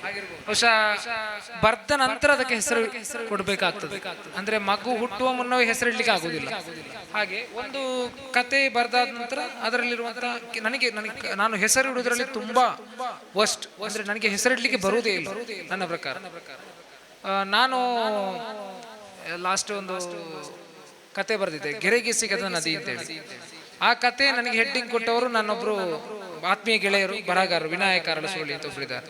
ಅವರು ನನ್ನ ಕಥೆಯನ್ನು ಓದಿದಾಗ ಹೆಡ್ಡಿಂಗ್ ಅಷ್ಟು ಸಮಂಜಸ ಅನಿಸ್ಲಿಲ್ಲ ಅಂತೇಳಿ ಹೇಳಿದರು. ನಾನು ತುಂಬ ಪ್ರಯತ್ನ ಮಾಡಿದೆ, ನನಗೆ ಹೆಸರು ಇಡ್ಲಿಕ್ಕೆ ಆಗಲಿಲ್ಲ. ಕೊನೆಗೆ ಅವರೇ ಹೆಸರಿಟ್ಟರು, ಅಂದರೆ ಅವ್ರು ಓದಿದ ನಂತರ ಅದಕ್ಕೊಂದು ಹೆಸರಿಟ್ಟರು ಅಂತೇಳಿ. ಅದೇ ರೀತಿ ತಾವು ಕಥೆಗಳನ್ನು ಬರೆಯುವಾಗ ಒಂದು ಕಥೆಯ ಒಂದು ಎಂಡಿಂಗ್ ಪಾಯಿಂಟ್ ಅನ್ನು ಆಲೋಚಿಸಿಯೇ ಕತೆ ಬರಲಿಕ್ಕೆ ಪ್ರಾರಂಭ ಮಾಡುವುದಾ, ಅಥವಾ ಹೀಗೆ ನೇರ ಬರೆಯುತ್ತಾ ಹೋಗುವುದಾ? ಪ್ರತಿ ಕತೆಗೂ ನಾನು ಹಿಂದೆ ಬರಿತಾ ಇರುವಾಗ ಈ ಕತೆ ಎಲ್ಲಿಗೆ ಹೋಗಿ ತಲುಪ್ತದೆ ಅನ್ನುವಂಥ ಕುತೂಹಲಕ್ಕಾಗಿ ಕತೆ ಬರಿತಾ ಇದ್ದೆ. ಅಂದ್ರೆ ನನಗೆ ಈ ಕತೆ ಹೋಗಿ ಇಲ್ಲಿ ತಲುಪಬಹುದು ಅನ್ನೋಂಥ ಇದು ಇರುವುದಿಲ್ಲ. ಕೆಲವೊಂದು ಏನಾಗ್ತದೆ ಅಂದ್ರೆ ನನ್ನ ಮನಸ್ಸಿನಲ್ಲಿ ಹುಟ್ಟಿರ್ತದೆ, ತರ್ಕಗಳಾಗ್ತದೆ. ಅಂದ್ರೆ ಈ ಕತೆ ಹೀಗೆ ಹೋದ್ರೆ, ಈ ಪಾತ್ರ ಹೀಗೆ ಮಾತನಾಡಿದ್ರೆ, ಅಂದ್ರೆ ಈಗ ಎಕ್ಸಾಂಪಲ್ ನಾನು ಹೇಳೋದು, ಒಂದು ಅನಕ್ಷರಸ್ಥ ಒಂದು ಪಾತ್ರ ಬರ್ತದೆ, ಆ ಪಾತ್ರ ಬಂದು ಒಂದು ಫಿಲಾಸಫಿ ಮಾತನಾಡಿದ್ರೆ ದಟ್ಸ್ ಬೋರಿಂಗ್. ಅಂದ್ರೆ ಒಂದು ಬಡವ ಅಥವಾ ಒಬ್ಬ ನಿರ್ಗತಿಕ ಅವನಿಗೆ ಹೊಟ್ಟೆ ಹಸಿವಿನ ವಿಚಾರ ಮಾತನಾಡಬೇಕು ವಿಷಯ ಕುರಿತು ಮಾತನಾಡೋದು ಬಿಟ್ಟು ಅವನ ಎಕನಾಮಿಕ್ಸ್, ಅವನು ಯಾವುದೋ ಒಂದು ಸಮಾಜದ ವಿಷಯ ಮಾತನಾಡಿದ್ರೆ that is not suit for ಅವನ ಪಾತ್ರಕ್ಕೆ ಸೂಟ್ ಆಗುದಿಲ್ಲ. ಸೊ ಕೆಲವು ಕತೆ ಏನಾಗ್ತದೆ ಅಂದ್ರೆ ನನ್ನ ಮನಸ್ಸಲ್ಲಿ ತರ್ಕ ಹೊಂದಿ ಈ ಕತೆ ಹೀಗೆ ಕ್ಲೈಮ್ಯಾಕ್ಸ್ ಆಗ್ತದೆ ಅನ್ನುವಂಥದ್ದೇ ಇರುವಾಗಲೇ ನಾನು ಕತೆ ಬರೀಲಿಕ್ಕೆ ಪ್ರಾರಂಭ ಮಾಡ್ತೇನೆ. ಆದ್ರೆ ಕೊನೆ ಮುಟ್ಟುವಾಗ ಕೆಲವೊಮ್ಮೆ ಅದು ಬದಲಾಗಿ ಬಿಡುತ್ತೆ. ಕೆಲವೊಮ್ಮೆ ಸತ್ತವನು ಜೀವ ಇದ್ದವನು ಸತ್ತು ಹೋಗುವುದು, ಆ ಸಾಧ್ಯತೆ ಇದೆ. ನಾವು ಕೆಲವು ಸಮಯದ ಮುಂಚೆ ತೆರೆದಿಟ್ಟಂತಹ ಒಂದು ವಿಷಯ ನಾನು ಮತ್ತೊಮ್ಮೆ ರೀಬಿಲ್ಡ್ ಮಾಡ್ತಿದ್ದೀನಿ. ಈಗ ಸರ್ ಯಾವ ರೀತಿ ಲೇಖನಕ್ಕೆ ಸ್ಟಾರ್ಟ್ ಮಾಡಿದ್ರಿ, ಓದುವಿಕೆಯ ಕುರಿತು ಎಲ್ಲರಿಗೂ ಕೂಡ ಒಂದು ಇನ್ಸ್ಪಿರೇಷನ್ ಆಗುವ ರೀತಿಯಲ್ಲಿ ಹಲವಾರು ವಿಷಯಗಳು ನಮಗೆ ಇಲ್ಲಿ ಹೇಳಿಕೊಟ್ರಿ. ನಾವಾಗ ತಾನೇ ಚರ್ಚೆ ಮಾಡಿದಂತಹ ಒಂದು ವಿಷಯ, ಹೌದು, ಓದುವಿಕೆಗೆ ಒಂದು ನಾವು ಒಂದು ವ್ಯಕ್ತಿತ್ವವನ್ನು ನೋಡೋದಾದ್ರೆ ಅವನಿಗೆ ಓದುವಿಕೆ ಇದ್ರೆ ಅವನಿಗೆ ತುಂಬಾ ನಾಲೆಜ್ ಸಿಗ್ತದೆ, ಅವನು ಬರೆಯ ಸ್ಟಾರ್ಟ್ ಮಾಡೋದು ಓಕೆ. ಆದ್ರೆ ಈಗಿನ ಕಾಲಘಟ್ಟಕ್ಕೆ ಅದು ಅವಶ್ಯಕತೆ ಇದೆಯಾ? ಕಾರಣ ನಾವು ಆಗದಾನೆ ಚರ್ಚೆ ಮಾಡಿದ್ವಿ, ಎಲ್ಲದಕ್ಕೂ ಕೂಡ ಆಪ್ಷನ್ಸ್ ಇದೆ. ಅದು ನಮ್ಮ ಒಂದೊಂದು ಈ ಟೆಕ್ನಿಕಲಿ ಆಗಿ ಮಾತ್ರ ಅಲ್ಲ, ಒಂದೊಂದು ವ್ಯಕ್ತಿತ್ವಕ್ಕೆ, ಒಂದು ಮನುಷ್ಯನಿಗೆ ಏನೆಲ್ಲ ಅವನ ಜೀವನದಲ್ಲಿ ಅವಶ್ಯಕತೆ ಇದೆ ಎಲ್ಲವನ್ನು ಕೂಡ ಸುಲಭ ಮಾಡಿ ಈ ಟೆಕ್ನಾಲಜಿ ಕೊಡ್ತಾ ಇದೆ. ಅದೇ ರೀತಿ ಈ ಎಜುಕೇಶನ್ ಅಂತ ರೀತಿಯಲ್ಲಿ ನಮ್ಮ ಉಸ್ತಾದರುಗಳೆಲ್ಲ ಮಾತನಾಡೋದು ನಾವು ಕೇಳ್ತಿದ್ವಿ. ಒಂದು ಪುಸ್ತಕವನ್ನು ಇಲ್ಲಾಂದ್ರೆ ಕಿತಾಬುಗಳನ್ನು ಅವರು ತೆರೆಯಲು ಬೇಕಾಗಿ ಯಾವುದೇ ಲೈಬ್ರರಿಗೆ ಬೇಕೆ. ನಮ್ಮ ಶೇಖನ ಪನ್ಮಳ ಸರ್ ಹೇಳ್ತಿದ್ರು, ನಾನು ಬಿಹಾರ್ಗೆ ಹೋಗ್ತಾ ಇದ್ದೆ, UPಗೆ ಹೋಗ್ತಾ ಇದ್ದೆ, ನಮ್ಗೆ ಅದನ್ನೆಲ್ಲ ಚಿಂತಿಸ್ಲಿಕ್ಕೆ ಹೌದಾ ಹೋಗ್ತಾ ಇದ್ದಾರಾ, ಯಾಕೆಪ್ಪ ಇಷ್ಟೆಲ್ಲ ಕಷ್ಟ ಅಂತ ನಮ್ಮ ಮನಸ್ಸಿಗೆ ಬರ್ತಿತ್ತು, ಒಂದು ಪುಸ್ತಕ ಒಂದು ಕಿತಾಬ್ ಓದ್ಲಿಕ್ಕೆ ಬೇಕಾಗಿ. ಅದೇ ರೀತಿಯಲ್ಲಿ ಹಲವಾರು ಲೇಖಕರು ಹೇಳಿದಂತಹ ಮಾತು ನಾವು ಕೇಳಿದ್ವಿ. ನನಗೆ ಖರ್ಚಿಗೆ ಸಿಕ್ಕಿದಂತಹ ದುಡ್ಡನ್ನು ತೆಗೆದಿಟ್ಟು ಆ ಬುಕ್ಕನ್ನು ತರಲಿಕ್ಕೆ ನಾ ಬೆಂಗಳೂರಿಗೆ ಹೋಗಿ 2 ದಿನ ಹುಡುಕಾಡಿ ತಂದೆ ಅಂತೆಲ್ಲ ಹೇಳುವಾಗ ಅವರು ಕಷ್ಟಪಟ್ಟರು, ಅವರು ಅದು ಅವರ ಕಾಲಘಟ್ಟಕ್ಕೆ ಅವರಿಗೆ ಅದು ಸಿಗ್ತಿರ್ಲಿಲ್ಲ. ಎಜುಕೇಶನ್ ಅವರಿಗೆ ಮೊಬೈಲ್ ಗೊತ್ತಿಲ್ಲ, ವಾಟ್ಸಪ್ ಗೊತ್ತಿಲ್ಲ, ಟೆಕ್ನಾಲಜಿ ಆ ಸಮಯದಲ್ಲಿ ಇರಲಿಲ್ಲ. ಅವ್ರು ಕಷ್ಟಪಟ್ಟರು, ಅವರದ್ದು ಬಳಸ್ಕೊಂಡ್ರು, ಅವರಿಗೆ ಅದು ಗಳಿಸಿಕೊಂಡ್ರು. ಆದ್ರೆ ಈಗ ಎಲ್ಲವೂ ಕೂಡ ನಮಗೆ ಸುಲಭವಾಗಿ ಸಿಗ್ತಿದೆ. ಒಂದು ಟಾಪಿಕ್ ಬೇಕಾದ್ರೂ ಕೂಡ ಸ್ಪೀಚಿಗೆ ಮೊದಲು ಹಲವಾರು ಸಮಯ ನಾವು ಕೂತು ಬರೆದು ರೆಡಿ ಮಾಡಬೇಕಿತ್ತು. ಈಗ ಜಸ್ಟ್ ಟಾಪಿಕ್ ಹೇಳಿ ಕೊಟ್ಟರೆ ಚಾಟ್ GPT 10 ಆಪ್ಷನ್ಸ್ ಬೇಕಾದ್ರೆ ಕೊಡ್ತದೆ, ಇದು ಮಾಡು, ಇಲ್ಲದ್ರೆ ಇದು ಮಾಡು, ಇಲ್ಲದ್ರೆ ಇದು ಮಾಡು ಅಂತ. ಈ ರೀತಿ ಇರುವಾಗ ನಮಗೆ ಈ ಒಂದು ಇದಿದೆಯಲ್ಲ, ಲೇಖನ ಎಂಬ ಒಂದು ಫೀಲ್ಡ್ ಅಗತ್ಯ ಇದೆಯಾ? ಲೇಖನ ಅನ್ನುವಂಥದ್ದು, ಈ ಓದು ಅನ್ನುವಂಥದ್ದು ಮುಖ್ಯ ಆಗ್ತದೆ. ಓದು ಅನ್ನೋದು ಬೇಕಾ ಬೇಡವಾ ಅಂತೇಳಿ ನೀವು ಹೇಳಿದ್ರಿ. ಪೊನ್ಮಲ್ ಉಸ್ತಾದರು ಅಷ್ಟು ದೂರ ಹೋದ್ರು, ತಾಜುಲ್ ಉಲಮಾರು ಅಷ್ಟು ಕಷ್ಟ ಬಂದ್ರು, ಓದಿದ್ರು. ಯಾರಿಗಾದ್ರೂ ತಾಜುಲ್ ಉಲಮಾರು ಅಷ್ಟು ದೊಡ್ಡ ಮಹಾಪಂಡಿತರಾಗ್ಲಿಕ್ಕೆ ಸಾಧ್ಯ ಆಗಿದೆಯಾ ಈ ಕಾಲಘಟ್ಟದಲ್ಲಿ? ಇಲ್ಲ. ನಿಮ್ಗೆ ಚಾಟ್ GPT ಇದೆ, ಎಲ್ಲ ಇದೆ. ನಿಮ್ಗೆ ಯಾರನ್ನಾದ್ರೂ ಮೀರಿಸ್ಲಿಕ್ಕೆ, ನಿಮ್ಮ ಉಸ್ತಾದರನ್ನು ಮೀರಿಸ್ಲಿಕ್ಕೆ ಸಾಧ್ಯ ಆಗಿದೆಯಾ? ಇಲ್ಲ. ಅಲ್ಲಾಹನು ಶ್ರಮ ಪಟ್ಟವರಿಗೆ ಅವನು ಅವಕಾಶವನ್ನು ಮಾಡಿಕೊಟ್ಟೇ ಕೊಡ್ತಾನೆ, ತೆರೆದು ಕೊಟ್ಟೇ ಕೊಡ್ತಾನೆ. ನಾವು ಶ್ರಮ ಅನ್ನುವಂಥದ್ದು ಯಾವ ರೀತಿ ಪಡ್ತೇವೆ ಅನ್ನುವಂಥದ್ದು ಮುಖ್ಯ ಆಗುದು. ಈಗ ಕುಳಿತುಕೊಂಡು ಒಮ್ಮೆಲೆ ಬರೆದ ಕೂಡಲೇ ಏನೂ ಆಗುದಿಲ್ಲ. ಓದು ಅನ್ನುವಂಥದ್ದು ನಾವೊಂದು ಕಲಿಬೇಕಾದಂಥ ಲ್ಯಾಂಗ್ವೇಜ್ ಅಥವಾ ನಾವು ಬರಿಬೇಕಾದಂಥ ಭಾಷೆಯನ್ನು ಸಮೃದ್ಧಪಡಿಸಲಿಕ್ಕೆ ಬಹಳ ಮುಖ್ಯ. ಆದ್ರಿಂದ ಎಷ್ಟು ನಾವು ಕಷ್ಟ ಪಡ್ತೇವೆ ಅಷ್ಟು ನಮಗೆ ರಿವಾರ್ಡ್ ಸಿಕ್ಕೇ ಸಿಗ್ತದೆ. ಆ ಅವಕಾಶಗಳು ನಮಗೆ ತೆರೀಲಿಕ್ಕೆ ಪ್ರಾರಂಭ. ಅಂದ್ರೆ ನಾವು ಈಗ ಎಲ್ಲಾದ್ರೂ ಒಂದು ಕಡೆ ನಿಧಿ ಇದೆ ಅಂತೇಳಿ ಹೋಗ್ತೇವೆ. ನಿಧಿ ನಿಂತ ಕೂಡಲೇ ನಮ್ಮ ಹತ್ರ ಬರುವುದಿಲ್ಲ, ನಾವು ಅದನ್ನು ಹುಡುಕಿಕೊಂಡು ಹಿಂದೆ ಹೋಗ್ಲೇಬೇಕಾಗ್ತದೆ. ಚಾಟ್ GPT ಸಿಗ್ತದೆ ಅಂತ ಹೇಳಿದ್ರೆ ಸ್ವಲ್ಪ ಚಾಟ್ GPT ಅವಾಯ್ಡ್ ಮಾಡಿ. ಚಾಟ್ GPTಗೆ ಒಬ್ಬ ಕಂಟೆಂಟ್ ಹಾಕಿ ಕೊಡ್ತಾನಲ್ಲ, ಅವನು ಓದಿರ್ಲೇಬೇಕಲ್ಲ. ಸೊ ಚಾಟ್ GPT ಕಂಟೆಂಟ್ ಕೊಡುವವರಾಗಿ, ನೀವು ಚಾಟ್ GPT ಕಂಟೆಂಟ್ ರಿಸೀವರ್ಸ್ ಆಗ್ಬೇಕು. ನೀವು ಕಂಟೆಂಟ್ ಕೊಡುವವರಾಗಬೇಕಂತಂದ್ರೆ ನೀವು ಹೊಸ ಹೊಸ ಪುಸ್ತಕಗಳನ್ನು ಓದಲೇಬೇಕು. ನಿಮಗೆ ಮತ್ತೆ ಓದಿದ ಕೂಡಲೇ ವಿಚಾರ ಬರಬೇಕು ಅಂತ ಹೇಳಿ ಒಂದು ಯಾಕೆ ಬರ್ತದೆ ಅಂತ ಹೇಳಿದ್ರೆ, ನಿಮ್ಮ ಆಲೋಚನೆಗಳು ವಿಕಸಿಸಲಿಕ್ಕೆ ಪ್ರಾರಂಭ ಆಗ್ತದೆ ಓದಿದ ಕೂಡಲೇ. ಈಗ ನಾನೊಂದು ಕಾದಂಬರಿ ಓದಿದ್ರೆ ನನ್ನ ಮನಸ್ಸಿನಲ್ಲಿ ಬರುವಂತಹ ಕತೆ ನನ್ನ ಊರಿನದೇ ಆಗಿರ್ತದೆ. ಈಗ ನೀವು ಓದ್ತಾ ಇರ್ತೀರಿ, ನೀವು ಒಂದು ಬಾಲ್ಯದ ಕತೆ ಓದ್ತಾ ಇದ್ರಿ, ನಿಮ್ಮ ಮನಸ್ಸಿನಲ್ಲಿ ನಿಮ್ಮ ಊರಿನ ಕತೆ ಬರ್ತದೆ. ಹಾಗೆ ನಮ್ಮ ಬದಲಾವಣೆ, ನಮ್ಮ ಬುದ್ಧಿಗಳು ವಿಕಸಿಸುವುದು ಓದ್ತಾ ಇರುವಾಗ. ಆದ್ರಿಂದ ಯಾರದೋ ಕೊಟ್ಟ ರೆಡಿಮೇಡ್ ಅನ್ನು ನೀವು ಸ್ವೀಕರಿಸಿದಂಗಿಂತ ಹೊಸವನ್ನು ಓದ್ಲಿಕ್ಕೆ ಪ್ರಾರಂಭ ಮಾಡಿ. ಅಲ್ಹಮ್ದುಲಿಲ್ಲಾ, ಒಳ್ಳೆಯ ಒಂದು ವಿಷಯ ಅಲ್ಲಿ ನಮಗೆ ನೋಟ್ ಮಾಡಬೇಕಾದದ್ದು, ನೀವು ಹೇಳಿದಂತಹ ಕಸ್ಟಮರ್ ಆಗಬೇಡಿ, ಪ್ರೊಡ್ಯೂಸರ್ ಆಗಿ ಎಂಬ ಒಂದು ವಿಷಯ. ಅದು ಅತ್ಯಂತ ಒಂದು ಸುಂದರವಾದಂತಹ ಚೊಕ್ಕದಾದ ಒಂದು ವಿಷಯ. ಹಾಗಿರುವಾಗ ನಿಮ್ಮ ಹತ್ರ ಮತ್ತೊಂದು ಪ್ರಶ್ನೆ ಏನಂತ ಹೇಳಿದ್ರೆ ಸರ್, ಹಲವಾರು ಪ್ರತಿಭೆಗಳೀಗ ಕುಟುಂಬದ ಗೊಂದಲದಿಂದ, ಪ್ರಶ್ನೆಗಳಿಂದ, ಫೈನಾನ್ಷಿಯಲ್ ಆಗಲಿ, ಅವರ ಫ್ಯಾಮಿಲಿ ಪ್ರಶ್ನೆಗಳಾಗಲಿ, ಈ ಕಾರಣದಿಂದ ಪ್ರತಿಭೆಗಳು ಸರ್ವನಾಶ ಆಗುವಂತಹ ಒಂದು ಸಾಹಚರ್ಯ ತುಂಬಾ ಜನರು ಕಾಣ್ತಾ ಇದ್ದೀವಿ. ದೊಡ್ಡ ದೊಡ್ಡ ಪ್ರತಿಭೆಗಳು ಅವರು ಬೆಳಕಿಗೆ ಬರ್ತಿರ್ಲಿಲ್ಲ, ಕಾರಣ ಇಲ್ಲ, ಕಷ್ಟ ಇತ್ತು, ಪ್ರಾಬ್ಲಮ್ ಇದೆ, ಈ ರೀತಿ. ಹಾಗಿರುವಾಗ ನೀವು ನಿಮ್ಮ ಈ ಒಂದು ಲೇಖನ ಎಂಬ ಒಂದು ಫೀಲ್ಡ್ ಅಲ್ಲಿ ಇದ್ದೀರಿ, ನಿಮಗೆ ಯಾವ ರೀತಿ ಇದೆ? ಎರಡನ್ನೂ ಕೂಡ ಮ್ಯಾನೇಜ್ ಮಾಡ್ಕೊಂಡು ಹೋಗ್ಲಿಕ್ಕೆ ಆಗ್ತಾ ಇದೆ? ನಿಮ್ಗೂ ಫ್ಯಾಮಿಲಿ ಇದೆ, ನಿಮಗೂ ಮಕ್ಕಳಿದ್ದಾರೆ, ಎಲ್ಲರೂ ಇದ್ದಾರೆ, ಅವರನ್ನು ನೋಡ್ಕೊಳ್ಬೇಕು. ಒಂದು ಭಾಗದಲ್ಲಿ ಓದುವಿಕೆ, ಲೇಖನ, ಇದನ್ನೆಲ್ಲವನ್ನು ಕೂಡ ತಲುಪಿಸ್ಬೇಕು. ಮ್ಯಾನೇಜ್ ಆಗ್ತಾ ಇದೆಯಾ? ಇಲ್ಲಾಂದ್ರೆ ಕಷ್ಟ ಆಗ್ತಾ ಇದೆಯಾ? ಇಲ್ಲದಿದ್ರೆ ನಿಮ್ಗೆ ಅನಿಸ್ತಿದ್ಯಾ, ಇಲ್ಲ ನಾನು ಫ್ಯಾಮಿಲಿ ಎಲ್ಲ ತುಂಬಾ ಅಷ್ಟೊಂದು ಇರ್ಲಿಲ್ಲದಿದ್ರೆ ನಾನು ಒಂದು ಒಳ್ಳೆ ರೀತಿಯ ಲೇಖಕ ಇನ್ನೂ ಕೂಡ ಉನ್ನತ ಮಟ್ಟಕ್ಕೆ ತಲುಪ್ತಿದ್ದೆ? ಆ ವಿಷಯದಲ್ಲಿ ಎಲ್ಲರೂ ಕೂಡ ಒಂದು ಗೊಂದಲ ಇರುವಂತಹ ಒಂದು ವಿಷಯ. ಅದರ ಬಗ್ಗೆ ನಿಮ್ಮ ಅಭಿಪ್ರಾಯ? ಮೊದಲನೇದಾಗಿ, ಪ್ರತಿಭೆಗಳು ಸಮಸ್ಯೆ ಬಂದ ಕೂಡಲೇ ಮಾಯ ಆಗಿ ಬಿಡುತ್ತದೆ ಅನ್ನೋ ಸತ್ಯವನ್ನು ನಾನು ಒಪ್ಕೋತೀನಿ. ಆದ್ರೆ ನಾನು ಈಗ ನಿಮ್ಮ ಬೆಳಕಲ್ಲಿದ್ದೇನೆ. ನಾನು ಯಾವಾಗ ಕತ್ತರೆ ಹೋಗ್ತೇನೆ ನನಗೂ ಗೊತ್ತಿಲ್ಲ. ನಾನಿಂದು 2 ವರ್ಷದಲ್ಲಿ ವ್ಯಾನಿಷ್ ಆಗಿ ಹೋಗ್ಬೋದು. ಬಹಳ ದೊಡ್ಡ ಒಬ್ಬ ಬರಹಗಾರರಿದ್ರು, ನನಗೆ ಬಹಳ ಸ್ಫೂರ್ತಿಯಾದಂತ ದೊಡ್ಡ ರೈಟರ್. ನಿಮಗೆ ಗೊತ್ತಿರ್ಬೋದು ಏಕೇನಂದ ಅವರ ಅಂತೇಳಿ. ನಾನು ಯಾವತ್ತೋರನ್ನು ಕಾಲ ಎಳಿತೇನೆ. ನಿಮ್ಗೆ ಉದಯೋನ್ಮುಖ ಪ್ರಶಸ್ತಿ ಕೊಡುವುದರ ಬದಲು ಉದಯಾಸ್ತಮಾನ ಪ್ರಶಸ್ತಿ ಕೊಡಬಹುದಿತ್ತು ಅಂತ ಹೇಳಿ. ಅವರು ಆ ಪ್ರಶಸ್ತಿ ಸಿಕ್ಕಿದ ನಂತರ ಅವರು ಬರೀಲಿಕ್ಕೆ ಹೋಗ್ಲೇ ಇಲ್ಲ. ಅವರ ಸಮಸ್ಯೆಗಳು ಬೇರೆ ಇರ್ತದೆ. ನಮಗೆ ಒಂದು ವಿಚಾರ ನೆನಪಿಟ್ಕೊಳ್ಳಿ, ನಮ್ಗೆ ಬರಿಬೇಕು ಅನ್ನುವಂಥದ್ದೇ, ನಾವು ಪ್ರೆಷರ್ ಅಲ್ಲಿ ಸಿಲುಕಬಾರದು. ನಮ್ಗೆ ಯಾವಾಗ ಅನಿಸ್ತದೆ ಅವಾಗ ಬರಿಬೇಕು. ನಿಮ್ಗೆ ನೀವು ಈ ಪ್ರಶ್ನೆಯನ್ನು ಹೇಳ್ತಾ ಹೋಗ್ತೀರಿ. ನೀವು ಮಾಂಟೋ ಗೊತ್ತಿರ್ಬೋದು, ಸಾದಾತ್ ಹಸನ್ ಮಾಂಟೋ ಅಂತ ಹೇಳಿ, ಬಹಳ ದೊಡ್ಡ ಕಥೆಗಾರ. ಅವರು ಕೊನೆಗೆ ಮರಣ ಹೊಂದುವ ಸಂದರ್ಭದಲ್ಲಿ ಅವರಿಗೆ ಅನಾರೋಗ್ಯ ಆಗಿತ್ತು. ಆ ಅನಾರೋಗ್ಯಕ್ಕೆ ಮದ್ದು ತೆಗಿಲಿಕ್ಕೆ ಅವ್ರ ಹತ್ರ ಹಣ ಇರಲಿಲ್ಲ. ಹಾಗೆ ಅವ್ರು ಮರಣ ಹೊಂದ್ತಾರೆ. ಇನ್ನೊಂದು ವಿಚಾರ,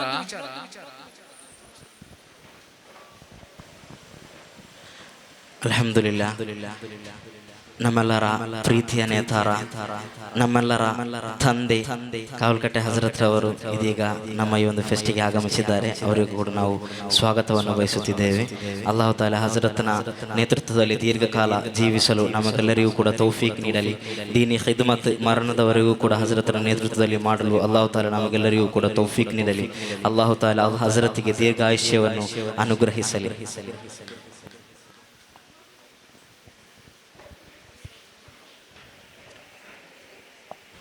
ತೇಜಸ್ವಿ ಅವರು ಬರೀಲಿಕ್ಕೆ ಪ್ರಾರಂಭ ಮಾಡಿದ್ದು 45 ವರ್ಷ ಕಳೆದ ನಂತರ. ಎಲ್ಲರಿಗೂ ಒಂದೊಂದು ಸಮಯ ಇರ್ತದೆ, ಆ ಸಂದರ್ಭದಲ್ಲಿ ಬರೀತಾರೆ. ಈಗ ಪ್ರತಿಭೆಗಳು, ಸಮಸ್ಯೆಗಳು, ಸಾಮಾಜಿಕ ಸಮಸ್ಯೆ ಬಂದಾಗ ನಾನು 1.5 ವರ್ಷ ನನ್ನ ಮಗುವಿಗೆ ಆರೋಗ್ಯ ಕೆಟ್ಟ ಸಂದರ್ಭದಲ್ಲಿ ನಾನು ಬಹಳಷ್ಟು ನೊಂದು ಹೋಗಿದ್ದೆ. ಆಗ ನನಗೆ ಬರೀಲಿಕ್ಕೆ ಆಗ್ಲೇ ಇಲ್ಲ. ಹಿಂದೆ ಬರೆದಂತ ಕೆಲವು ಕಥೆಗಳನ್ನೆಲ್ಲ ಸೇರಿಸಿ ಒಂದು ಸಂಕಲನ ತರುವಂತ ಒಂದು ಪ್ಲಾನ್ ಕೂಡ ಇರಲಿಲ್ಲ. ಹಾಗೆ ಎಲ್ಲರಿಗೆ ಸಮಸ್ಯೆಗಳು ಬೆಂಬಿಡದೆ ಕಾಡ್ತಾ ಇರ್ತದೆ. ಯಾವ ಸಮಸ್ಯೆ ಅಂತ ಹೇಳಲಿಕ್ಕೆ ಸಾಧ್ಯ ಇಲ್ಲ. ಕೆಲವರಿಗೆ ಸಮಸ್ಯೆಗಳ ಜೊತೆ ಬರೀಲಿಕ್ಕೆ ಇಷ್ಟಪಡುವವರು ಇರ್ತಾರೆ. ಕೆಲವರು ಸಮಸ್ಯೆಗಳು ಜಾಸ್ತಿ ಇದ್ದ ಕೂಡಲೇ ಕವಿತೆ ಬರೀತಾರೆ. ಅಂಥದ್ದಲ್ಲಿ ಇರ್ತದೆ. ಅಂದ್ರೆ ಅದಲ್ಲದೆ ನಮಗೆ ಹೆಚ್ಚಿನ ಲೇಖಕರೆಲ್ಲರೂ ಏನಾಗ್ತಾರೆ ಅಂದ್ರೆ ಅವರಿಗೆ ಆ ಬರೆಯುವಂತ ಇದು ಸಿಗದ ಮಾನಸಿಕ ಹಿಂಸೆಗೊಳಗಾಗಿ ಬರೆಯದ ಬಾಕಿ ಆಗುವಂತ ಅಂತ ತುಂಬಾ ಇರ್ತದೆ. ಆದ್ರೂ ಕೂಡ ನಿಮ್ಮಲ್ಲಿ ನಾನು ಹೇಳುವುದು ಏನಂದ್ರೆ, ಯಾರಾದ್ರೂ ಪ್ರತಿಭೆಗಳಿದ್ರೆ, ಬರೆಯುವಂತ ಓದೋ ಪ್ರತಿಭೆಗಳಿದ್ರೆ ಅವರನ್ನು ಬೆಳೆಸಲಿಕ್ಕೆ ಪ್ರಯತ್ನ ಮಾಡಿ, ಅವರಿಗೆ ಯಾಕೊಂದು ಸಹಾಯಗಳನ್ನು ಮಾಡಲಿಕ್ಕೆ ಪ್ರಯತ್ನ ಪಡಿ. ಅದರಿಂದಾಗಿ ಒಬ್ಬ ದೊಡ್ಡ ಪ್ರತಿಭಾವಂತನ ವೇದಿಕೆಗೆ ಬೆಳಕಿಗೆ ತರಲಿಕ್ಕೆ ನಮ್ಮಿಂದ ಪ್ರಯತ್ನ ಆಗ್ಬಹುದು ಅನ್ನೋಂಥದ್ದು ನಾನು ಹೇಳಲಿಕ್ಕೆ ಇಷ್ಟಪಡ್ತೇನೆ. ಒಳ್ಳೆ ಒಂದು ವಿಷಯ ನೀವೀಗ ಹೇಳಿದ್ರಿ ಸರ್. ಇನ್ನೊಂದು ನಮಗೆ ಈಗ ಕೇಳಲಿಕ್ಕಿರುವುದು, ಹಲವಾರು ಲೇಖಕರು ರೆಡಿ ಆಗ್ತಾ ಬರ್ತಾ ಇದ್ದಾರೆ. ಹಾಗಿರುವಾಗ ಇನ್ನೂ ಇರುವಂತಹ ಮಾಧ್ಯಮ ಲೇಖನ, ಅವರ ಒಂದು ಲೇಖನ, ಅವರ ಓದುವಿಕೆ ಹಲವಾರು ಒಂದು ತೆರೆದ ಪುಸ್ತಕವಾಗಿದೆ ಈ ಒಂದು ಓದುವಿಕೆ ಅಂತ ಹೇಳುವುದು, ಸೆಲೆಕ್ಟೆಡ್ ಅಲ್ಲ. ಹಾಗಿರುವಾಗ ನಮ್ಮ ವಿದ್ಯಾರ್ಥಿಗಳಿಗೆ ನೀವು ಓದುವುದಾದ್ರೆ ಈ ರೀತಿಯ ವಿಷಯಗಳನ್ನು ಓದಿ, ಇದು ಫ್ಯೂಚರ್ಗೆ ಉಪಕಾರ. ಒಂದೊಂದು ಕಾಲಕ್ಕೆ ಯೋಜಿತವಾದಂತಹ ಒಂದು ವಿಷಯಗಳು ಇರ್ತದಲ್ವಾ, ಆ ಒಂದು ಶೈಲಿ. ಹಾಗಿರುವಾಗ ನಮ್ಮ ವಿದ್ಯಾರ್ಥಿಗಳಿಗೆ ಈ ರೀತಿಯ ಪುಸ್ತಕಗಳನ್ನು ಓದಿ ಅಂತ ಹೇಳುವುದಾದ್ರೆ ಯಾವ ಪುಸ್ತಕಗಳನ್ನು ನೀವು ಸಜೆಸ್ಟ್ ಮಾಡ್ತೀರಿ? ಮತ್ತೆ ಲೇಖನ ಬರೆದು ಈ ರೀತಿಯ ಮಾಧ್ಯಮಗಳಲ್ಲಿ ನಿಮ್ಮ ಲೇಖನ ಬರಬೇಕು ಅಂತ ನೀವು ಸಜೆಷನ್ ಕೊಡುವುದಾದ್ರೆ ಅದು ಯಾವ ರೀತಿ ಆಗಿರಬಹುದು? ಮೊದಲು ಬರೀಲಿಕ್ಕಾಗಿ ಓದಬೇಡಿ. ಬರಹಗಾರರಾಗಬೇಕು ಅಂತ ಉದ್ದೇಶ ಇಟ್ಕೊಂಡು ಯಾರು ಓದಬೇಡಿ. ನಾನು ಮೊದಲನೇದ ಹೇಳ್ತೇನೆ, ಇಲ್ಲಿ ಬರೆಯುವವರು ತುಂಬಾ ಜನ ಇದ್ದಾರೆ, ಓದುವರಿಲ್ಲ. ಫಸ್ಟಿಗೆ ಓದಿ. ಯಾಕಂತ ಹೇಳಿದ್ರೆ ಓದು ನಿಮ್ಮನ್ನು ವಿಕಾಸಕ್ಕೆ ಕರ್ಕೊಂಡು ಹೋಗ್ತದೆ. ಎಲ್ರಿಗೂ ಬರೀಲಿಕ್ಕೆ ಸಾಧ್ಯ ಇಲ್ಲ. ನೀವು ಓದಿ, ಯಾಕಂದ್ರೆ ನಿಮ್ಮ ಸ್ಯಾಟಿಸ್ಫ್ಯಾಕ್ಷನ್. ನೀವು ಒಂದು ವಿಚಾರವನ್ನು ಒಂದು ತರಗತಿ ತೆಗಿಲಿಕ್ಕೆ ಹೋಗ್ತೀರಿ ಯಾವುದಾದ್ರೊಂದು ಸಂಸ್ಥೆಗೆ, ಅಥವಾ ನೀವು ಮಕ್ಕಳಿಗೆ ಕ್ಲಾಸ್ ತೆಗಿಲಿಕ್ಕೆ ಹೋಗ್ತೀರಿ, ಅದರ ಬಗ್ಗೆ ಅಧ್ಯಯನ ಮಾಡಿ. ಅಧ್ಯಯನ ಮಾಡುವುದಂದ್ರೆ ಓದುದು. ಆ ಓದಿದ್ರೆ ನಮಗೆ ಸಮಾಧಾನ ಇರ್ತದೆ. ಅಂದ್ರೆ ನಾನಿವತ್ತು ಓದಿದ್ದೇನೆ, ಆ ವಿಚಾರವನ್ನು ನಮ್ಮ ಮಕ್ಕಳಿಗೆ ಹೇಳಿಕೊಟ್ಟಿದ್ದೇನೆ, ಅವರಿಗೆ ಒಂದು ಹೊಸ ಹೊಳವು ಬಂದಿದೆ, ಅದರಿಂದಾಗಿ ಅವರು ಹೊಸವನ್ನು ಓದಬಹುದು. ಕೆಲವು ಹಿಂದೆ ಬೇರೂರು ಉಸ್ತಾದರು ವಾಲಿಗೆಲ್ಲ ಹೋಗ್ತಾ ಇದ್ದ ಸಂದರ್ಭದಲ್ಲಿ ಮುತಾಲಿಮ್ಗಳು ಏನ್ ಮಾಡ್ತಾ ಇದ್ದಾರೆ ಅಂದ್ರೆ, ಉಸ್ತಾದರು ಹೇಳ್ತಾ ಇದ್ದ ಕೆಲವು ಇದನ್ನು ಕಿತಾಬಿನಲ್ಲಿ, ಯಾವ ಕಿತಾಬಿನಲ್ಲಿ ಬರೀತಾ ಇದ್ರು, ಬರೆದು ಇಟ್ಕೊಳ್ತಾ ಇದ್ರು. ಆಗ ಅವರಿಗೆ ಯಾವ ಕಿತಾಬ್ ಸಿಗ್ತದೆ ಆ ಸಮಯದಲ್ಲಿ ಓದ್ತಾ ಇದ್ರು, ರೆಫರೆನ್ಸ್ ಮಾಡ್ತಾ ಇದ್ರು. ಈ ರೆಫರೆನ್ಸ್ ಮಾಡ್ಕೊಳ್ಳಿ, ಅದು ಬರೀಲಿಕ್ಕೆ ಬೇಕಾಗಲ್ಲ. ಇನ್ನು ಹೇಗಿರ್ಬೇಕಂದ್ರೆ, ನಾವು ಓದಿ ನಾನು ಈ ವಿಚಾರವನ್ನು ನಮ್ಮಲ್ಲಿ ಹಾಂಟ್ ಮಾಡ್ತಾ ಇರ್ಬೇಕು. ಯು ಶುಡ್ ರೈಟ್ ದಿಸ್, ಅಂದ್ರೆ ನೀನು ಬರೀಲೇಬೇಕು, ಈ ವಿಷಯವನ್ನು ಬರಿ ಅಂತ ನಿಮ್ಗೆ ಹಾಂಟ್ ಮಾಡಿದಾಗ ನೀವು ಬರೀಲಿಕ್ಕೆ ಪ್ರಾರಂಭ ಮಾಡಿ. ಮತ್ತೆ ಬರೆದ ಕೂಡಲೇ ಇದು ಈಗಲೇ ಪ್ರಕಟ ಆಗ್ಬೇಕು ಅಂತ ತುರ್ತಿಗೆ ಯಾವತ್ತೂ ಹೋಗ್ಬೇಡಿ. ಬರೆದ ಕೂಡಲೇ ಈಗಲೂ ಕೂಡ ನಿಮ್ಗೆ ಅಂಶ ಬೆಂಗಿಲ ಗೊತ್ತಿರಬಹುದು, ಮತ್ತೆ ಡಾಕ್ಟರ್ CM ಹನೀಫ್ ಬೆಳ್ಳಾರಿ ಗೊತ್ತಿರಬಹುದು, ಜೈನಿ ನೋಲಿ ಗೊತ್ತಿರಬಹುದು. ನಾವು ಈ 4 ಜನ ಒಂದೇ ಗುಂಪಿನಲ್ಲಿ ಇದ್ದೇವೆ. ಆದ್ರೆ ಈಗಲೂ ಕೂಡ ನನ್ನ ಎಲ್ಲಾ ಬರಹಗಳನ್ನು ತಿದ್ದುವುದು ಡಾಕ್ಟರ್ CM ಹನೀಫ್ ಬೆಳ್ಳಾರಿ. ಅದು ಬಿಟ್ರೆ ಜೈನಿ ನೋಲಿ ಕೆಲವೊಮ್ಮೆ ಸಾಲಿಹ್ ತೋಡಾರ್. ಆದ್ರೂ ಕೂಡ ಅವರು ಬರೆದ ಕೂಡಲೇ ಒಂದು ಜಸ್ಟ್ ಹಾಕ್ತಾರೆ, ಒಂದ್ಸಲ ನೋಡಿ. ಅಂದ್ರೆ ನಮ್ಗಿಂತ ಹಿಂದೆ ಅವರು ಇದ್ದಾರೆ, ಆದ್ರೂ ಕೂಡ ನೀವು ನೋಡಿ ಅದ್ರಲ್ಲಿ ಏನಾದ್ರು ಸರಿ ತಪ್ಪಿದ್ಯಾ ನನಗೆ ಹೇಳಿ ಅಂತೇಳಿ. ಈ ಬದಲಾವಣೆ ನೋಡಿ ಹೇಗೆ ಆಗ್ತದೆ ಅಂದ್ರೆ, ಒಂದು ಬರೆದ ಕೂಡಲೇ ಯಾರಿಗಾದ್ರೂ ಒಂದು ಮಾರ್ಗದರ್ಶಿಗೆ ಕಳಿಸ್ಕೊಡಿ, ಇದು ನಾನು ಪ್ರಕಟಿಸಬಹುದಾ ಇಲ್ವಾ ಅಂತೇಳಿ. ಫಸ್ಟಿಗೆ ಪ್ರಕಟಿಸುವುದಕ್ಕಿಂತ ಮುಂಚೆ ನೀವೇ ಓದ್ಕೊಳ್ಳಿ. ಆವಾಗ ಅದ್ರಲ್ಲಿ ತಪ್ಪು ನಿಮ್ಗೆ ಯಾವತ್ತು ಕಾಣ್ತಾ ಇರ್ತದೆ ಅಂದ್ರೆ, ನೀವು ಯಾವತ್ತು ಓದ್ಕೊಂಡಿರ್ತೀರಿ ಅಷ್ಟು ದಿನದವರೆಗೂ ನಿಮಗೆ ತಪ್ಪುಗಳು ಕಾಣ್ತಾ ಇರ್ತದೆ. ಈಗ ಇವತ್ತು ಬರೆದಂತ ಒಂದು ಬರಹ ನೀವು 100 ವರ್ಷ ಕಳೆದ ನಂತರ, 100 ವರ್ಷ ಇಲ್ಲ ನಾವು ಬದುಕ್ತೇವೆ ಎಲ್ಲ ಗೊತ್ತಿಲ್ಲ, ಒಂದು 5 ವರ್ಷ ಕಳೆದ ನಂತರ ನೋಡುವಾಗ ನಮಗೆ ನಗಲಿಕ್ಕೆ ಬರಲಿಕ್ಕೆ ಪ್ರಾರಂಭ ಆಗ್ತದೆ. ಯಾಕೆ? ನಾವು ಹಿಂದೆ ಓದಿದ್ರೆ ನಗಲಿಕ್ಕೆ ಬರಲಿಕ್ಕೆ ಪ್ರಾರಂಭ ಆಗ್ತದೆ. ನಾವು ಓದದಿದ್ರೆ ನನ್ನಷ್ಟು ಎಷ್ಟು ಚಂದ ಬರೆದವರು ಯಾರು ಇಲ್ಲ ಮಾರ್ರೆ, ನನಗೆ ಜ್ಞಾನಪೀಠ ಬರಬೇಕಿತ್ತು ಅಂತೇಳಿ ಅನಿಸ್ಕೊಳ್ತೇವೆ. ಅದು ಏನಾಗ್ತದೆ ಅಂದ್ರೆ ನಮ್ಮಲ್ಲಿ ಒಂದು ಕಿಬರನ್ನು ಕ್ರಿಯೇಟ್ ಮಾಡ್ತದೆ. ಇದರಿಂದಾಗಿ ನಾವು ಮೇಲೆ ಬರಲಿಕ್ಕೆ ಸಾಧ್ಯ ಇಲ್ಲ. ಓದ್ಕೊಂಡಿರ್ಬೇಕು. ಪ್ರತಿ ಬಾರಿ ಓದ್ತಾ ಓದ್ತಾ ಓದ್ತಾ ನಾವು ಒಂದು ಬರೆದ ಕೂಡಲೇ ಅದನ್ನು ನಾವೇ ಒಂದು 2 ಸಲ ಓದಬೇಕು. 2 ಸಲ ಅಂದ್ರೆ ಮಿನಿಮಮ್ ನಾ ಹೇಳ್ತಾ ಇರೋದು. 10 ಸಲ ಓದಿದ್ರು ಓದಬಹುದು. ಓದಿದ ನಂತರ ಯಾರಿಗಾದ್ರು ತೋರಿಸ್ಬೇಕಂದ್ರೆ ನಮ್ಮದೇ ಒಂದು ವಿಚಾರವನ್ನು ನಾವು ಇನ್ನೊಬ್ಬರಿಗೆ ತೋರಿಸುವಾಗ ಮರ್ಯಾದೆ ಹೋಗ್ಬಾರ್ದು. ಅದಕ್ಕಿಂತ ಮೊದಲು ನಾವು ಅದಕ್ಕೆ ಸ್ವಲ್ಪ ಸ್ವಚ್ಛಂದ ಮಾಡ್ಕೋಬೇಕು. ಆಚೆ ಈಚೆಲ್ಲ ಕ್ಲೀನ್ ಮಾಡಿಕೊಂಡು ನಮ್ಮ ಮನೆ ಹೀಗೆ ಇದೆ ಅಂತೇಳಿ ತೋರಿಸ್ಬೇಕಾದ್ರೆ, ಒಂದು ವಿಚಾರ ನಮ್ಮ ಮನೆಯನ್ನು ಮಾರಬೇಕಾದ್ರೆ ನಾವೇನು ಮಾಡಬೇಕು, ಅಲ್ಲಿದ್ದಂತೆಲ್ಲ ಕಸವನ್ನೆಲ್ಲ ಗುಡಿಸ್ತೇವೆ, ಕ್ಲೀನ್ ಮಾಡ್ತೇವೆ, ಮತ್ತೆ ನಾವು ತೋರಿಸ್ಬೇಕಲ್ಲ. ಅದೇ ರೀತಿ ನಾವು ಫಸ್ಟಿಗೆ ಕ್ಲೀನ್ ಮಾಡ್ಕೊಂಡು ಮತ್ತೊಬ್ಬರಿಗೆ ತೋರಿಸ್ಬೇಕು. ಅದರ ನಂತರ ಅವರು ಏನಾದರೂ ಹೇಳಿದರೆ ಪ್ರಕಟ ಮಾಡೋ ಧೈರ್ಯ ತೋರಿಸ್ಬೇಕು. ಅಷ್ಟೇ. ಸರ್ ಹೇಳಿದ ಕಿವಿ ಮಾತುಗಳಲ್ಲಿ ಅತಿ ದೊಡ್ಡ ಕಿವಿ ಮಾತು ಓದಿ ಓದಿ ಪುಸ್ತಕಗಳನ್ನ ಓದಿ ಅಂತ. ನಾವು ಓದ್ಬೇಕಾದ್ರೆ ಪುಸ್ತಕಗಳನ್ನೇ ಓದ್ಬೇಕಂತ ಇದೆಯಾ? ಈಗ ಫೇಸ್ಬುಕ್ ಅಲ್ಲಿ ಬರೆಯದ ಲೇಖಕರಿಲ್ಲ, ಪತ್ರಕರ್ತರಿಲ್ಲ. ಅವರು ಕೆಲವೊಮ್ಮೆ ಅವರ ಪತ್ರಿಕೆಗಳಲ್ಲಿ ಬರಹಗಳಲ್ಲಿ ಬರೆಯದನ್ನು ಕೂಡ ಕೆಲವೊಮ್ಮೆ ಫೇಸ್ಬುಕ್ ಅಲ್ಲೇ ಬರೀತಿರ್ತಾರೆ. ದಿನಕ್ಕೆ ಪ್ರತಿದಿನಕ್ಕೊಮ್ಮೆ 2-3 ಬರಹಗಳನ್ನು, ಅದು ಉದ್ದುದ್ದದ ಲೇಖನಗಳು ಬರಹಗಳಿರ್ಬೋದು ಅಥವಾ ಕಿರು ಬರಹಗಳಿರ್ಬೋದು, ಎಲ್ಲವನ್ನೂ ಕೂಡ ಫೇಸ್ಬುಕ್ ನಲ್ಲಿ ಹಂಚಿಕೊಳ್ತಿದ್ದಾರೆ. ನಾವೀಗ ಪುಸ್ತಕಗಳನ್ನೊಂದು ಪುಸ್ತಕ ಕೊಂಡು ಓದುವುದಾದ್ರೆ ಆ ಒಂದು ಪುಸ್ತಕ ಯಾವ ಸಾಹಿತ್ಯಿಕ ಪ್ರಕಾರ ಆಗಿರ್ತದೋ ಆ ಪ್ರಕಾರ ಮಾತ್ರ ನಮಗೆ ದೊರೆಯುತ್ತದೆ. ಅದೇ ನಾವು ಫೇಸ್ಬುಕ್ ಗಳಲ್ಲಿ ಓದುವುದಾದ್ರೆ ಪತ್ರಕರ್ತರ ಲೇಖನಗಳನ್ನು ಓದಬಹುದು, ಕಥೆಗಾರರ ಕಥೆಗಳನ್ನು ಓದಬಹುದು. ಹಾಗೆ ಫಸ್ಟಿಗೆ ಫೇಸ್ಬುಕ್ ಬಂದ್ ಮಾಡಿ, ಮತ್ತೆ ಓದಿ ನಂತರ ಮತ್ತೆ ಫೇಸ್ಬುಕ್ ಓಪನ್ ಮಾಡಿ. ಯಾಕಂದ್ರೆ ಫೇಸ್ಬುಕ್ ಫಸ್ಟಿಗೆ ಹೋದ್ರೆ ನೀವು ಫೇಸ್ಬುಕ್ಗೆ ಆಗ್ತೀರಿ, ಬರೇ ಅದು ಸಾಧ್ಯ ಇಲ್ಲ. ನಾನು ಹೇಳೋದು ಫಸ್ಟಿಗೆ ಪುಸ್ತಕ ಯಾಕೆ ಓದ್ಬೇಕು ಅನ್ನೋದು ಒಂದು ಪ್ರಶ್ನೆ ಕೇಳಿದೆ. ಪುಸ್ತಕದಲ್ಲಿ ಈಗ ನಿಮ್ಗೆ ಒಂದು ಪುಸ್ತಕವನ್ನು ಸಜೆಸ್ಟ್ ಮಾಡುವಂತ ವ್ಯಕ್ತಿ ಅವನು ಫಸ್ಟಿಗೆ ನಿಮ್ಮ ಮಾರ್ಗದರ್ಶಿಯಾಗಿ ನೀವು ಒಪ್ಕೊಳ್ಬೇಕು. ಅಂದ್ರೆ ಅವನಿಗೆ ಹಿನ್ನೆಲೆ ಇರಬೇಕು, ಅವನು ಓದುವಂತ ಹಿನ್ನೆಲೆ, ಬರೆಯುವಂತ ಹಿನ್ನೆಲೆ. ಅವರೊಂದು ಪುಸ್ತಕವನ್ನು ಹೇಳ್ತಾನೆ, ಇದು ಈ ಪುಸ್ತಕವನ್ನು ಓದಿ ಅಂತ ಹೇಳಿ ನೀವು ಅದನ್ನು ಎತ್ಕೊಳ್ಬೇಕು. ಎತ್ಕೊಂಡಾಗ ನಿಮ್ಗೆ 2 ಪೇಜ್ ಓದಿದಾಗ ಇದು ಎಂತ ಒಳ್ಳೇದಿಲ್ಲ ಮಾರ, ಇದು ಆಗುದಿಲ್ಲ, ನಮ್ಮಲ್ಲಿ ಆಗುವ ವಿಚಾರ ಅಲ್ಲ, ಬಿಟ್ಟು ನೀವು ಮತ್ತೆ ಫೋರ್ಸ್ ಮಾಡಬಾರ್ದು, ನಿಮ್ಮನ್ನು ಓದ್ಲಿಕ್ಕೆ ಫೋರ್ಸ್ ಮಾಡಬಾರ್ದು. ಮತ್ತೆ ನಿಮ್ಮ ಆಸಕ್ತಿ ಕ್ಷೇತ್ರ. ಈಗ ಕೆಲವರಿಗೆ ಕತೆ ಹೇಳಿದ್ರೆ ಎಂತ ಬೋರು ಮಾರೆ, ಬರೇ ಕತೆ ಹೇಳ್ತಾರೆ. ಮತ್ತೆ ಕೆಲವರಿಗೆ ಎಂತ ಆಗ್ತದೆ ಅಂದ್ರೆ ಒಂದು ಸೈನ್ಸ್ ಫಿಕ್ಷನ್ ವಿಚಾರವನ್ನು ಹೇಳಿದ್ರೆ ಭಯಂಕರ ಇಂಟ್ರೆಸ್ಟಿಂಗ್ ಫ್ಯಾಕ್ಟರ್. ನಿಮ್ಮ ವಿಚಾರ, ನಿಮ್ಮ ಆಸಕ್ತಿ ಕ್ಷೇತ್ರ ಯಾವ್ದು ಅಂತ ನೀವು ಫಸ್ಟಿಗೆ ಇದು ಮಾಡ್ಬೇಕು. ಕೆಲವರಿಗೆ ಸೈಕಾಲಜಿಕಲ್ ಅಂದ್ರೆ ಭಯಂಕರ ಇಂಟ್ರೆಸ್ಟಿಂಗ್, ಸೈಕಾಲಜಿ ವಿಚಾರ ಪುಸ್ತಕವನ್ನು ತೆಗೆದುಕೊಂಡು ಓದಿ. ನಿಮ್ಮ ಕ್ಷೇತ್ರವನ್ನು ನೀವು ಆಯ್ಕೆ ಮಾಡ್ಕೊಳ್ಬೇಕು. ಅದು ಆಯ್ಕೆ ಮಾಡ್ಕೊಳ್ಳೋ ಅಧಿಕಾರ ನಿಮಗೆ ಮಾತ್ರ ಇರುವಂಥದ್ದು. ಬೇರೆ ಒಬ್ಬರಿಗೆ ಬಂದು ನೀನು ಈ ಪುಸ್ತಕವನ್ನು ಓದು ಹೇಳುವಂಥ ಅಧಿಕಾರ ಯಾರಿಗೂ ಇರುವುದಿಲ್ಲ. ಆದ್ರೂ ನಾವು ಹೇಳುವಂಥದ್ದು ಸುಲಲಿತ ಕನ್ನಡ ಇರುವಂತಹ ತೇಜಸ್ವಿ ಅವರ ಕಾದಂಬರಿ ಬೇಡ, ಫಸ್ಟಿಗೆ ಪುಸ್ತಕವನ್ನು ಓದಿದ್ರು ಕೂಡ ನಿಮ್ಗೆ ಯಾವ ರೀತಿ ಓದಬಹುದು ಅನ್ನೋಂಥ ಒಂದು ಐಡಿಯಾಸ್ ಹೊಳಿತದೆ, ಯಾವ ರೀತಿ ಬರಿಬಹುದು ಅನ್ನೋಂಥ ಒಂದು ಐಡಿಯಾಸ್ ಹೊಳಿತದೆ. ಅದು ಅದರ ಆಯ್ಕೆ ಮಾಡ್ಕೊಂಡು ನಿಮ್ಮ ಆಸಕ್ತಿ ಮತ್ತೆ ಫೇಸ್ಬುಕ್ ಓಪನ್ ಮಾಡಿ ಮಾರ್ಯಾರೆ. ಅದರ ನಂತರ ಎಷ್ಟು ಬೇಕಾದ್ರೂ ಓದಿ. ಓಕೆ. ಅಲ್ಹಮ್ದುಲಿಲ್ಲಾ, ಒಳ್ಳೆ ರೀತಿಯಲ್ಲಿ ಓದುವಿಕೆ, ಬರಹ ಸ್ವತಃ ಅದನ್ನು ಸ್ವಂತ ಜೀವನದಲ್ಲಿ ಅಳವಡಿಸಿಕೊಂಡು ಉನ್ನತ ರೀತಿಯಲ್ಲಿ ಬರಹಗಾರನಾಗಿ ಮಾರ್ಪಟ್ಟು, ಇಲ್ಲ ಅದು ಸಾಕಾಗ್ಲಿಲ್ಲ ಇನ್ನೂ ಬೇಕು ಅಂತ ನಿಮ್ಮ ಮಾತಲ್ಲಿ ನಮಗೆ ತಿಳಿತಾ ಇದೆ. ಆ ಒಂದು ಆಸೆ, ಕುತೂಹಲ ಲೇಖನದ ಕುರಿತು, ಓದುವಿಕೆಯ ಕುರಿತು ಅಲ್ಲಾಹು ತಾಲ ಒಂದು ಉನ್ನತ ರೀತಿಯ ಲೇಖಕನನ್ನಾಗಿ, ಓದುಗಾರನನ್ನಾಗಿ ನಮ್ಮನ್ನು ಅಲ್ಲಾಹು ತಾಲ ಮಾಡಲಿ ಅಂತ ದುವಾ ಮಾಡುತ್ತಾ, ಲಾಸ್ಟಿಗೆ ಸರ್ ಅಂತಿಮವಾಗಿ ನೀವು ಈ ಓದಿ ಯಾರು ಈಗ ನಿಮ್ಮ ಮುಂದೆ ಇರುವಂತಹ ಆಡಿಯನ್ಸ್ ಏನು ಓದಿಲ್ಲ, ಇನ್ನು ಸ್ಟಾರ್ಟ್ ಮಾಡಬೇಕು ಅಂತ ಇರುವಂತಹವರು ಅಂತ ಅನ್ಕೊಳ್ಳಿ. ಹಾಗಿರುವಾಗ ಈ ರೀತಿಯ ಕೆಲವೊಂದು ಪುಸ್ತಕ ಓದಿದ್ರೆ ಓದುವಿಕೆಯಲ್ಲಿ ನಿಮಗೆ ಇನ್ನೂ ಕೂಡ ಆಸಕ್ತಿ ಕೂಡುತ್ತದೆ, ತುಂಬುತ್ತದೆ, ಜಾಸ್ತಿ ಆಗ್ತದೆ, ನೀವು ಓದ್ಲಿಕ್ಕೆ ಸ್ಟಾರ್ಟ್ ಮಾಡ್ತೀರಿ, ಒಂದು ಉನ್ನತ ಓದುಗಾರರಾಗಿ ಮಾರ್ಪಡುತ್ತೀರಿ ಅಂತ ಒಂದು ಸಾಹಚರ್ಯಕ್ಕೆ ತಲುಪ್ತೀರಿ ಅಂತ ಆದ್ರೆ ಯಾವ ಬುಕ್ಸ್ ನೀವು ಹೇಳ್ತೀರಿ? ಯಾವ ಪುಸ್ತಕಗಳು ಮಕ್ಕಳಿಗೆ ಒಂದು ನಿರ್ದೇಶವಾಗಿ ನೀವು ಕೊಡ್ತೀರಿ? ನಾನೀಗ ಹೇಳಿದ್ರೆ ಜಾಸ್ತಿ ಆಗ್ತದೆ ಗೊತ್ತಿಲ್ಲ. ರಷ್ಯಾದಲ್ಲಿ ವಿದ್ಯಾರ್ಥಿಗಳೆಲ್ಲ ಆಳಿಸ್ತಾ ಇದ್ದೀರಲ್ಲ, ರಷ್ಯಾದ ಜೈಲಿನಲ್ಲಿ ಒಬ್ಬ ವ್ಯಕ್ತಿ ಇರ್ತಾನೆ.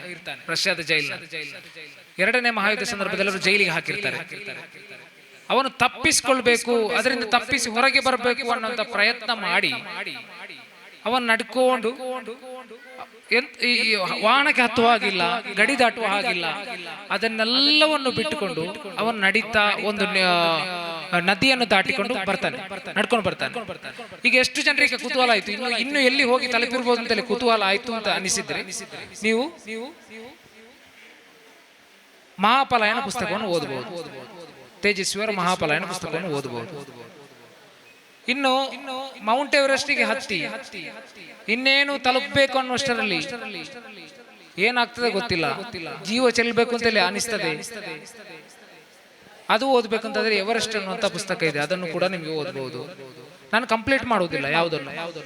ಎರಡನೇ ಮಹಾಯುದ್ಧ ಯಾಕೆ ನಡೆಯಿತು ಅನ್ನುವಂಥ ಪ್ರಶ್ನೆಯನ್ನು ಕೇಳಿದ್ರೆ ಸಮಾಜದ ಸರ್ ಬಂದು ಇಡೀ ಕತೆ ಹೇಳಿಕೆ ಪ್ರಾರಂಭ ಆಗ್ತದೆ. 1947ರಲ್ಲಿ ಬಾಂಬ್ ಹಾಕಿದ್ರು, ಮತ್ತೊಬ್ಬರು ಬಂದರು, ಮತ್ತೆ ಬಾಂಬ್ ಹಾಕಿದ್ರು, ಅಶೋಕ್ ಬಂದ, ಮತ್ತೆ ಬಾಂಬ್ ಹಾಕಿದ. ಹೀಗೆ ಹೇಳಿದ್ರೆ ಯಾರಿಗೂ ಇಂಟ್ರೆಸ್ಟ್ ಬರುವುದಿಲ್ಲ. ಒಂದು ಜರ್ಮನ್ ನಾಯಿ ಬಂದು ಬೇಹುಗಾರಿಕೆ ಮಾಡಿಕೊಂಡು ಬೇರೊಂದು ದೇಶದ ಕಡೆ ಹೋಗ್ತಾ ಇದೆ. ಹೀಗೆ ಹೇಳ್ತಾ ಬಂದ್ರಿ ನಿಮ್ಗೆ ಕತೆ ಬಗ್ಗೆ ಒಂದು ಎಳೆ ಸಿಗ್ತದೆ. ಈ ನಾಯಿ ಎಲ್ಲಿ ಹೋಗಿ ತಲುಪಿರ್ಬೋದು, ಈ ನಾಯಿಯಿಂದಾಗಿ ಎಷ್ಟು ಜನರು ಸತ್ತು ಹೋಗ್ತಾರೆ, ಒಬ್ಬ ಸೈನಿಕರ ಎಷ್ಟು 40 ಸೈನಿಕರ ಜೀವ ಉಳಿಸ್ತದೆ ಒಂದು ನಾಯಿ. ಈ ಕಥೆಯನ್ನು ಓದಬೇಕಾಗಿದ್ರೆ ನೀವು ಮಹಾಪಲಾಯನ 1, ಮಹಾಪಲಾಯನ 2 ತೇಜಸ್ವಿಯವರ ಪುಸ್ತಕವನ್ನು ಓದಬಹುದು. ಈ ರೀತಿ ಕೆಲವು ಹೊಳಗಳನ್ನು ನಿಮ್ಗೆ ಬಿಟ್ಕೊಳ್ತೇನೆ. ನಿಮ್ಗೆ ಯಾವುದು ಆಸಕ್ತಿ ಉಂಟು ಅದನ್ನು ಎತ್ಕೊಂಡು ಓದಿ, ಅಷ್ಟೇ ಹೇಳು. ಅಲ್ಹಮ್ದುಲಿಲ್ಲಾ, ಜಜಾಕುಮುಲ್ಲಾಹು ಖೈರನ್, ಬಾರಕಲ್ಲಾಹು ಫೀಕುಂ. ಒಳ್ಳೆಯ ರೀತಿಯಲ್ಲಿ ನಮಗೆ ಒಂದು ಬರಹ, ಓದುವಿಕೆ ಎಲ್ಲವನ್ನು ಕುರಿತು ಒಳ್ಳೆಯ ರೀತಿಯಲ್ಲಿ ಮನವರಿಕೆ ಮಾಡಿಕೊಟ್ಟಂತಹ ಮನೋಹರ್ ಸರ್ ಅವರಿಗೆ ನಾವು ಅಭಿನಂದನೆಯನ್ನು ಸಲ್ಲಿಸುತ್ತಿದ್ದೇವೆ ಹಾಗೂ ಧನ್ಯವಾದವನ್ನು ಹೇಳುತ್ತಿದ್ದೇವೆ. ಸರ್ ಈಗ ಹೇಳಿದಂತಹ ಎಲ್ಲ ವಿಷಯವನ್ನು ಕೂಡ ನಮ್ಮ ಜೀವನದಲ್ಲಿ ನಾವು ಅಳವಡಿಸಿಕೊಂಡು ಒಂದು ಓದುಗಾರರಾಗಿ ಮಾರ್ಪಡಬೇಕು. ಅದು ಓದುವಿಕೆಯನ್ನು ಬರಹಕ್ಕೆ ಬೇಕಾಗಿ ಓದ್ತಿದ್ದೇನೆ ಅಂತಲ್ಲ, ಓದಿ ನಾವು ಸ್ವತಃ ಒಂದು ಪಕ್ವತೆ ಇರುವಂತಹ ವ್ಯಕ್ತಿತ್ವವಾಗಿ ಮಾರ್ಪಟ್ಟು ಅದನ್ನು ಜನರಿಗೆ ತಲುಪಿಸಲೇಬೇಕಾಗಿ ಬರಹ ಎಂಬ ಮಾಧ್ಯಮವನ್ನು ನಾವು ಉಪಯೋಗಿಸಬೇಕು ಅಂತ ಹೇಳಿದಂತಹ ವಿಚಾರವನ್ನು ಎಲ್ಲರೂ ಕೂಡ ಅದನ್ನು ಸ್ವೀಕರಿಸಬೇಕು ಅಂತ ಹೇಳ್ತಾ ಸರಿಗೆ ಕೂಡ ಧನ್ಯವಾದವನ್ನು ಅಭಿನಂದನೆಯನ್ನು ಸಲ್ಲಿಸುತ್ತಾ, ಇನ್ನೂ ಕೂಡ ನಿಮ್ಮ ಲೇಖನಗಳು ತುಂಬಾ ಉನ್ನತಕ್ಕೆ ಏರಬೇಕು. ಅದರಿಂದ ಹಲವಾರು ವಿದ್ಯಾರ್ಥಿಗಳು ಅದನ್ನು ನೋಡಿ ಪ್ರತಿಭಾವಂತರಾಗಿ ಲೇಖನದ ಫೀಲ್ಡ್ಗೆ ಬರಬೇಕು. ಇನ್ಶಾ ಅಲ್ಲಾ, ಅಲ್ಲಾಹು ತಾಲಾ ಅದಕ್ಕೆ ನಿಮಗೆ ತೌಫೀಕ್ ನೀಡಲಿ. ನಾವು ಈ ಸೆಷನ್ ಅಲ್ಲಿ ಮುಕ್ತಾಯಗೊಳಿಸುತ್ತಿದ್ದೇವೆ. ಹಾಗೂ ಇನ್ಶಾ ಅಲ್ಲಾ ನಮ್ಮ ಹಜರತ್ ರವರು ಹಾಗೂ SP ಉಸ್ತಾದರವರು ಸರಿಗೆ ಒಂದು ಚಿಕ್ಕ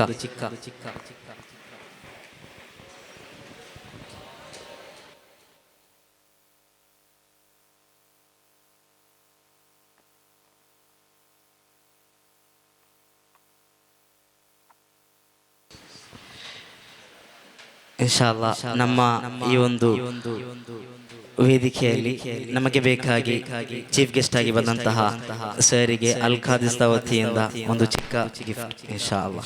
ಅಲ್ಲಾಹು ಅಕ್ಬರ್.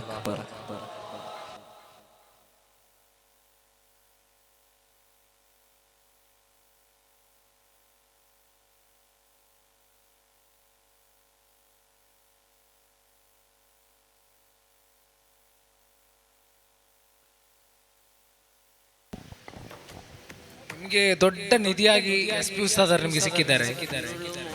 ಉಸ್ತಾದರ ಮುಸಾಫಿರರ ಸ್ವಗತಗಳು ನಾನು ಹಿಂದೆ ಫಾಲೋ ಮಾಡ್ತಾ ಇದ್ದಂಥ ದೊಡ್ಡ ಅದ್ಭುತ ಬರಹ AR ಮಣಿಕಾಂತ್ ಅವರು ಬರೀತಾ ಇದ್ದಂತಹ ಕೆಲವು ಅಮ್ಮ ಹೇಳಿದ 8 ಸುಳ್ಳುಗಳು, ಅದೇ ರೀತಿ ಇರುವಂತಹ ಒಂದು ಪುಸ್ತಕ. ದಯವಿಟ್ಟು ವಿದ್ಯಾರ್ಥಿಗಳು ಈ ಪುಸ್ತಕವನ್ನು ನೀವು ಓದಲೇಬೇಕು, ಮಸ್ಟ್ ಆಗಿ ಪುಸ್ತಕ ಓದಲೇಬೇಕು. ಮುಸಾಫಿರರ ಸ್ವಗತಗಳು ಓದಿ ಇದರ ಬಗ್ಗೆ ಸ್ವಲ್ಪ ಸೋಷಿಯಲ್ ಮೀಡಿಯಾಗಳಲ್ಲಿ ಬರೀಲಿಕ್ಕೆ ಪ್ರಯತ್ನ ಪಡಿ. ಇದರಿಂದಾಗಿ ನಾವು ಅಲ್ಲದ ಕೆಲವರಿಗೂ ತಲುಪುವಂತ ಅವಕಾಶಗಳು ಇರ್ತದೆ ಅನ್ನೋಂಥದ್ದು. ಜಜಾಕಲ್ಲಾಹು ಖೈರ್. ಜಗವು ಒಂದೆಡೆ ಬೆಳಕ ಹುಡುಕುತ್ತಾ ಹೊರಟು ನಿಂತು ದೂರ ದಿಕ್ಕಿನ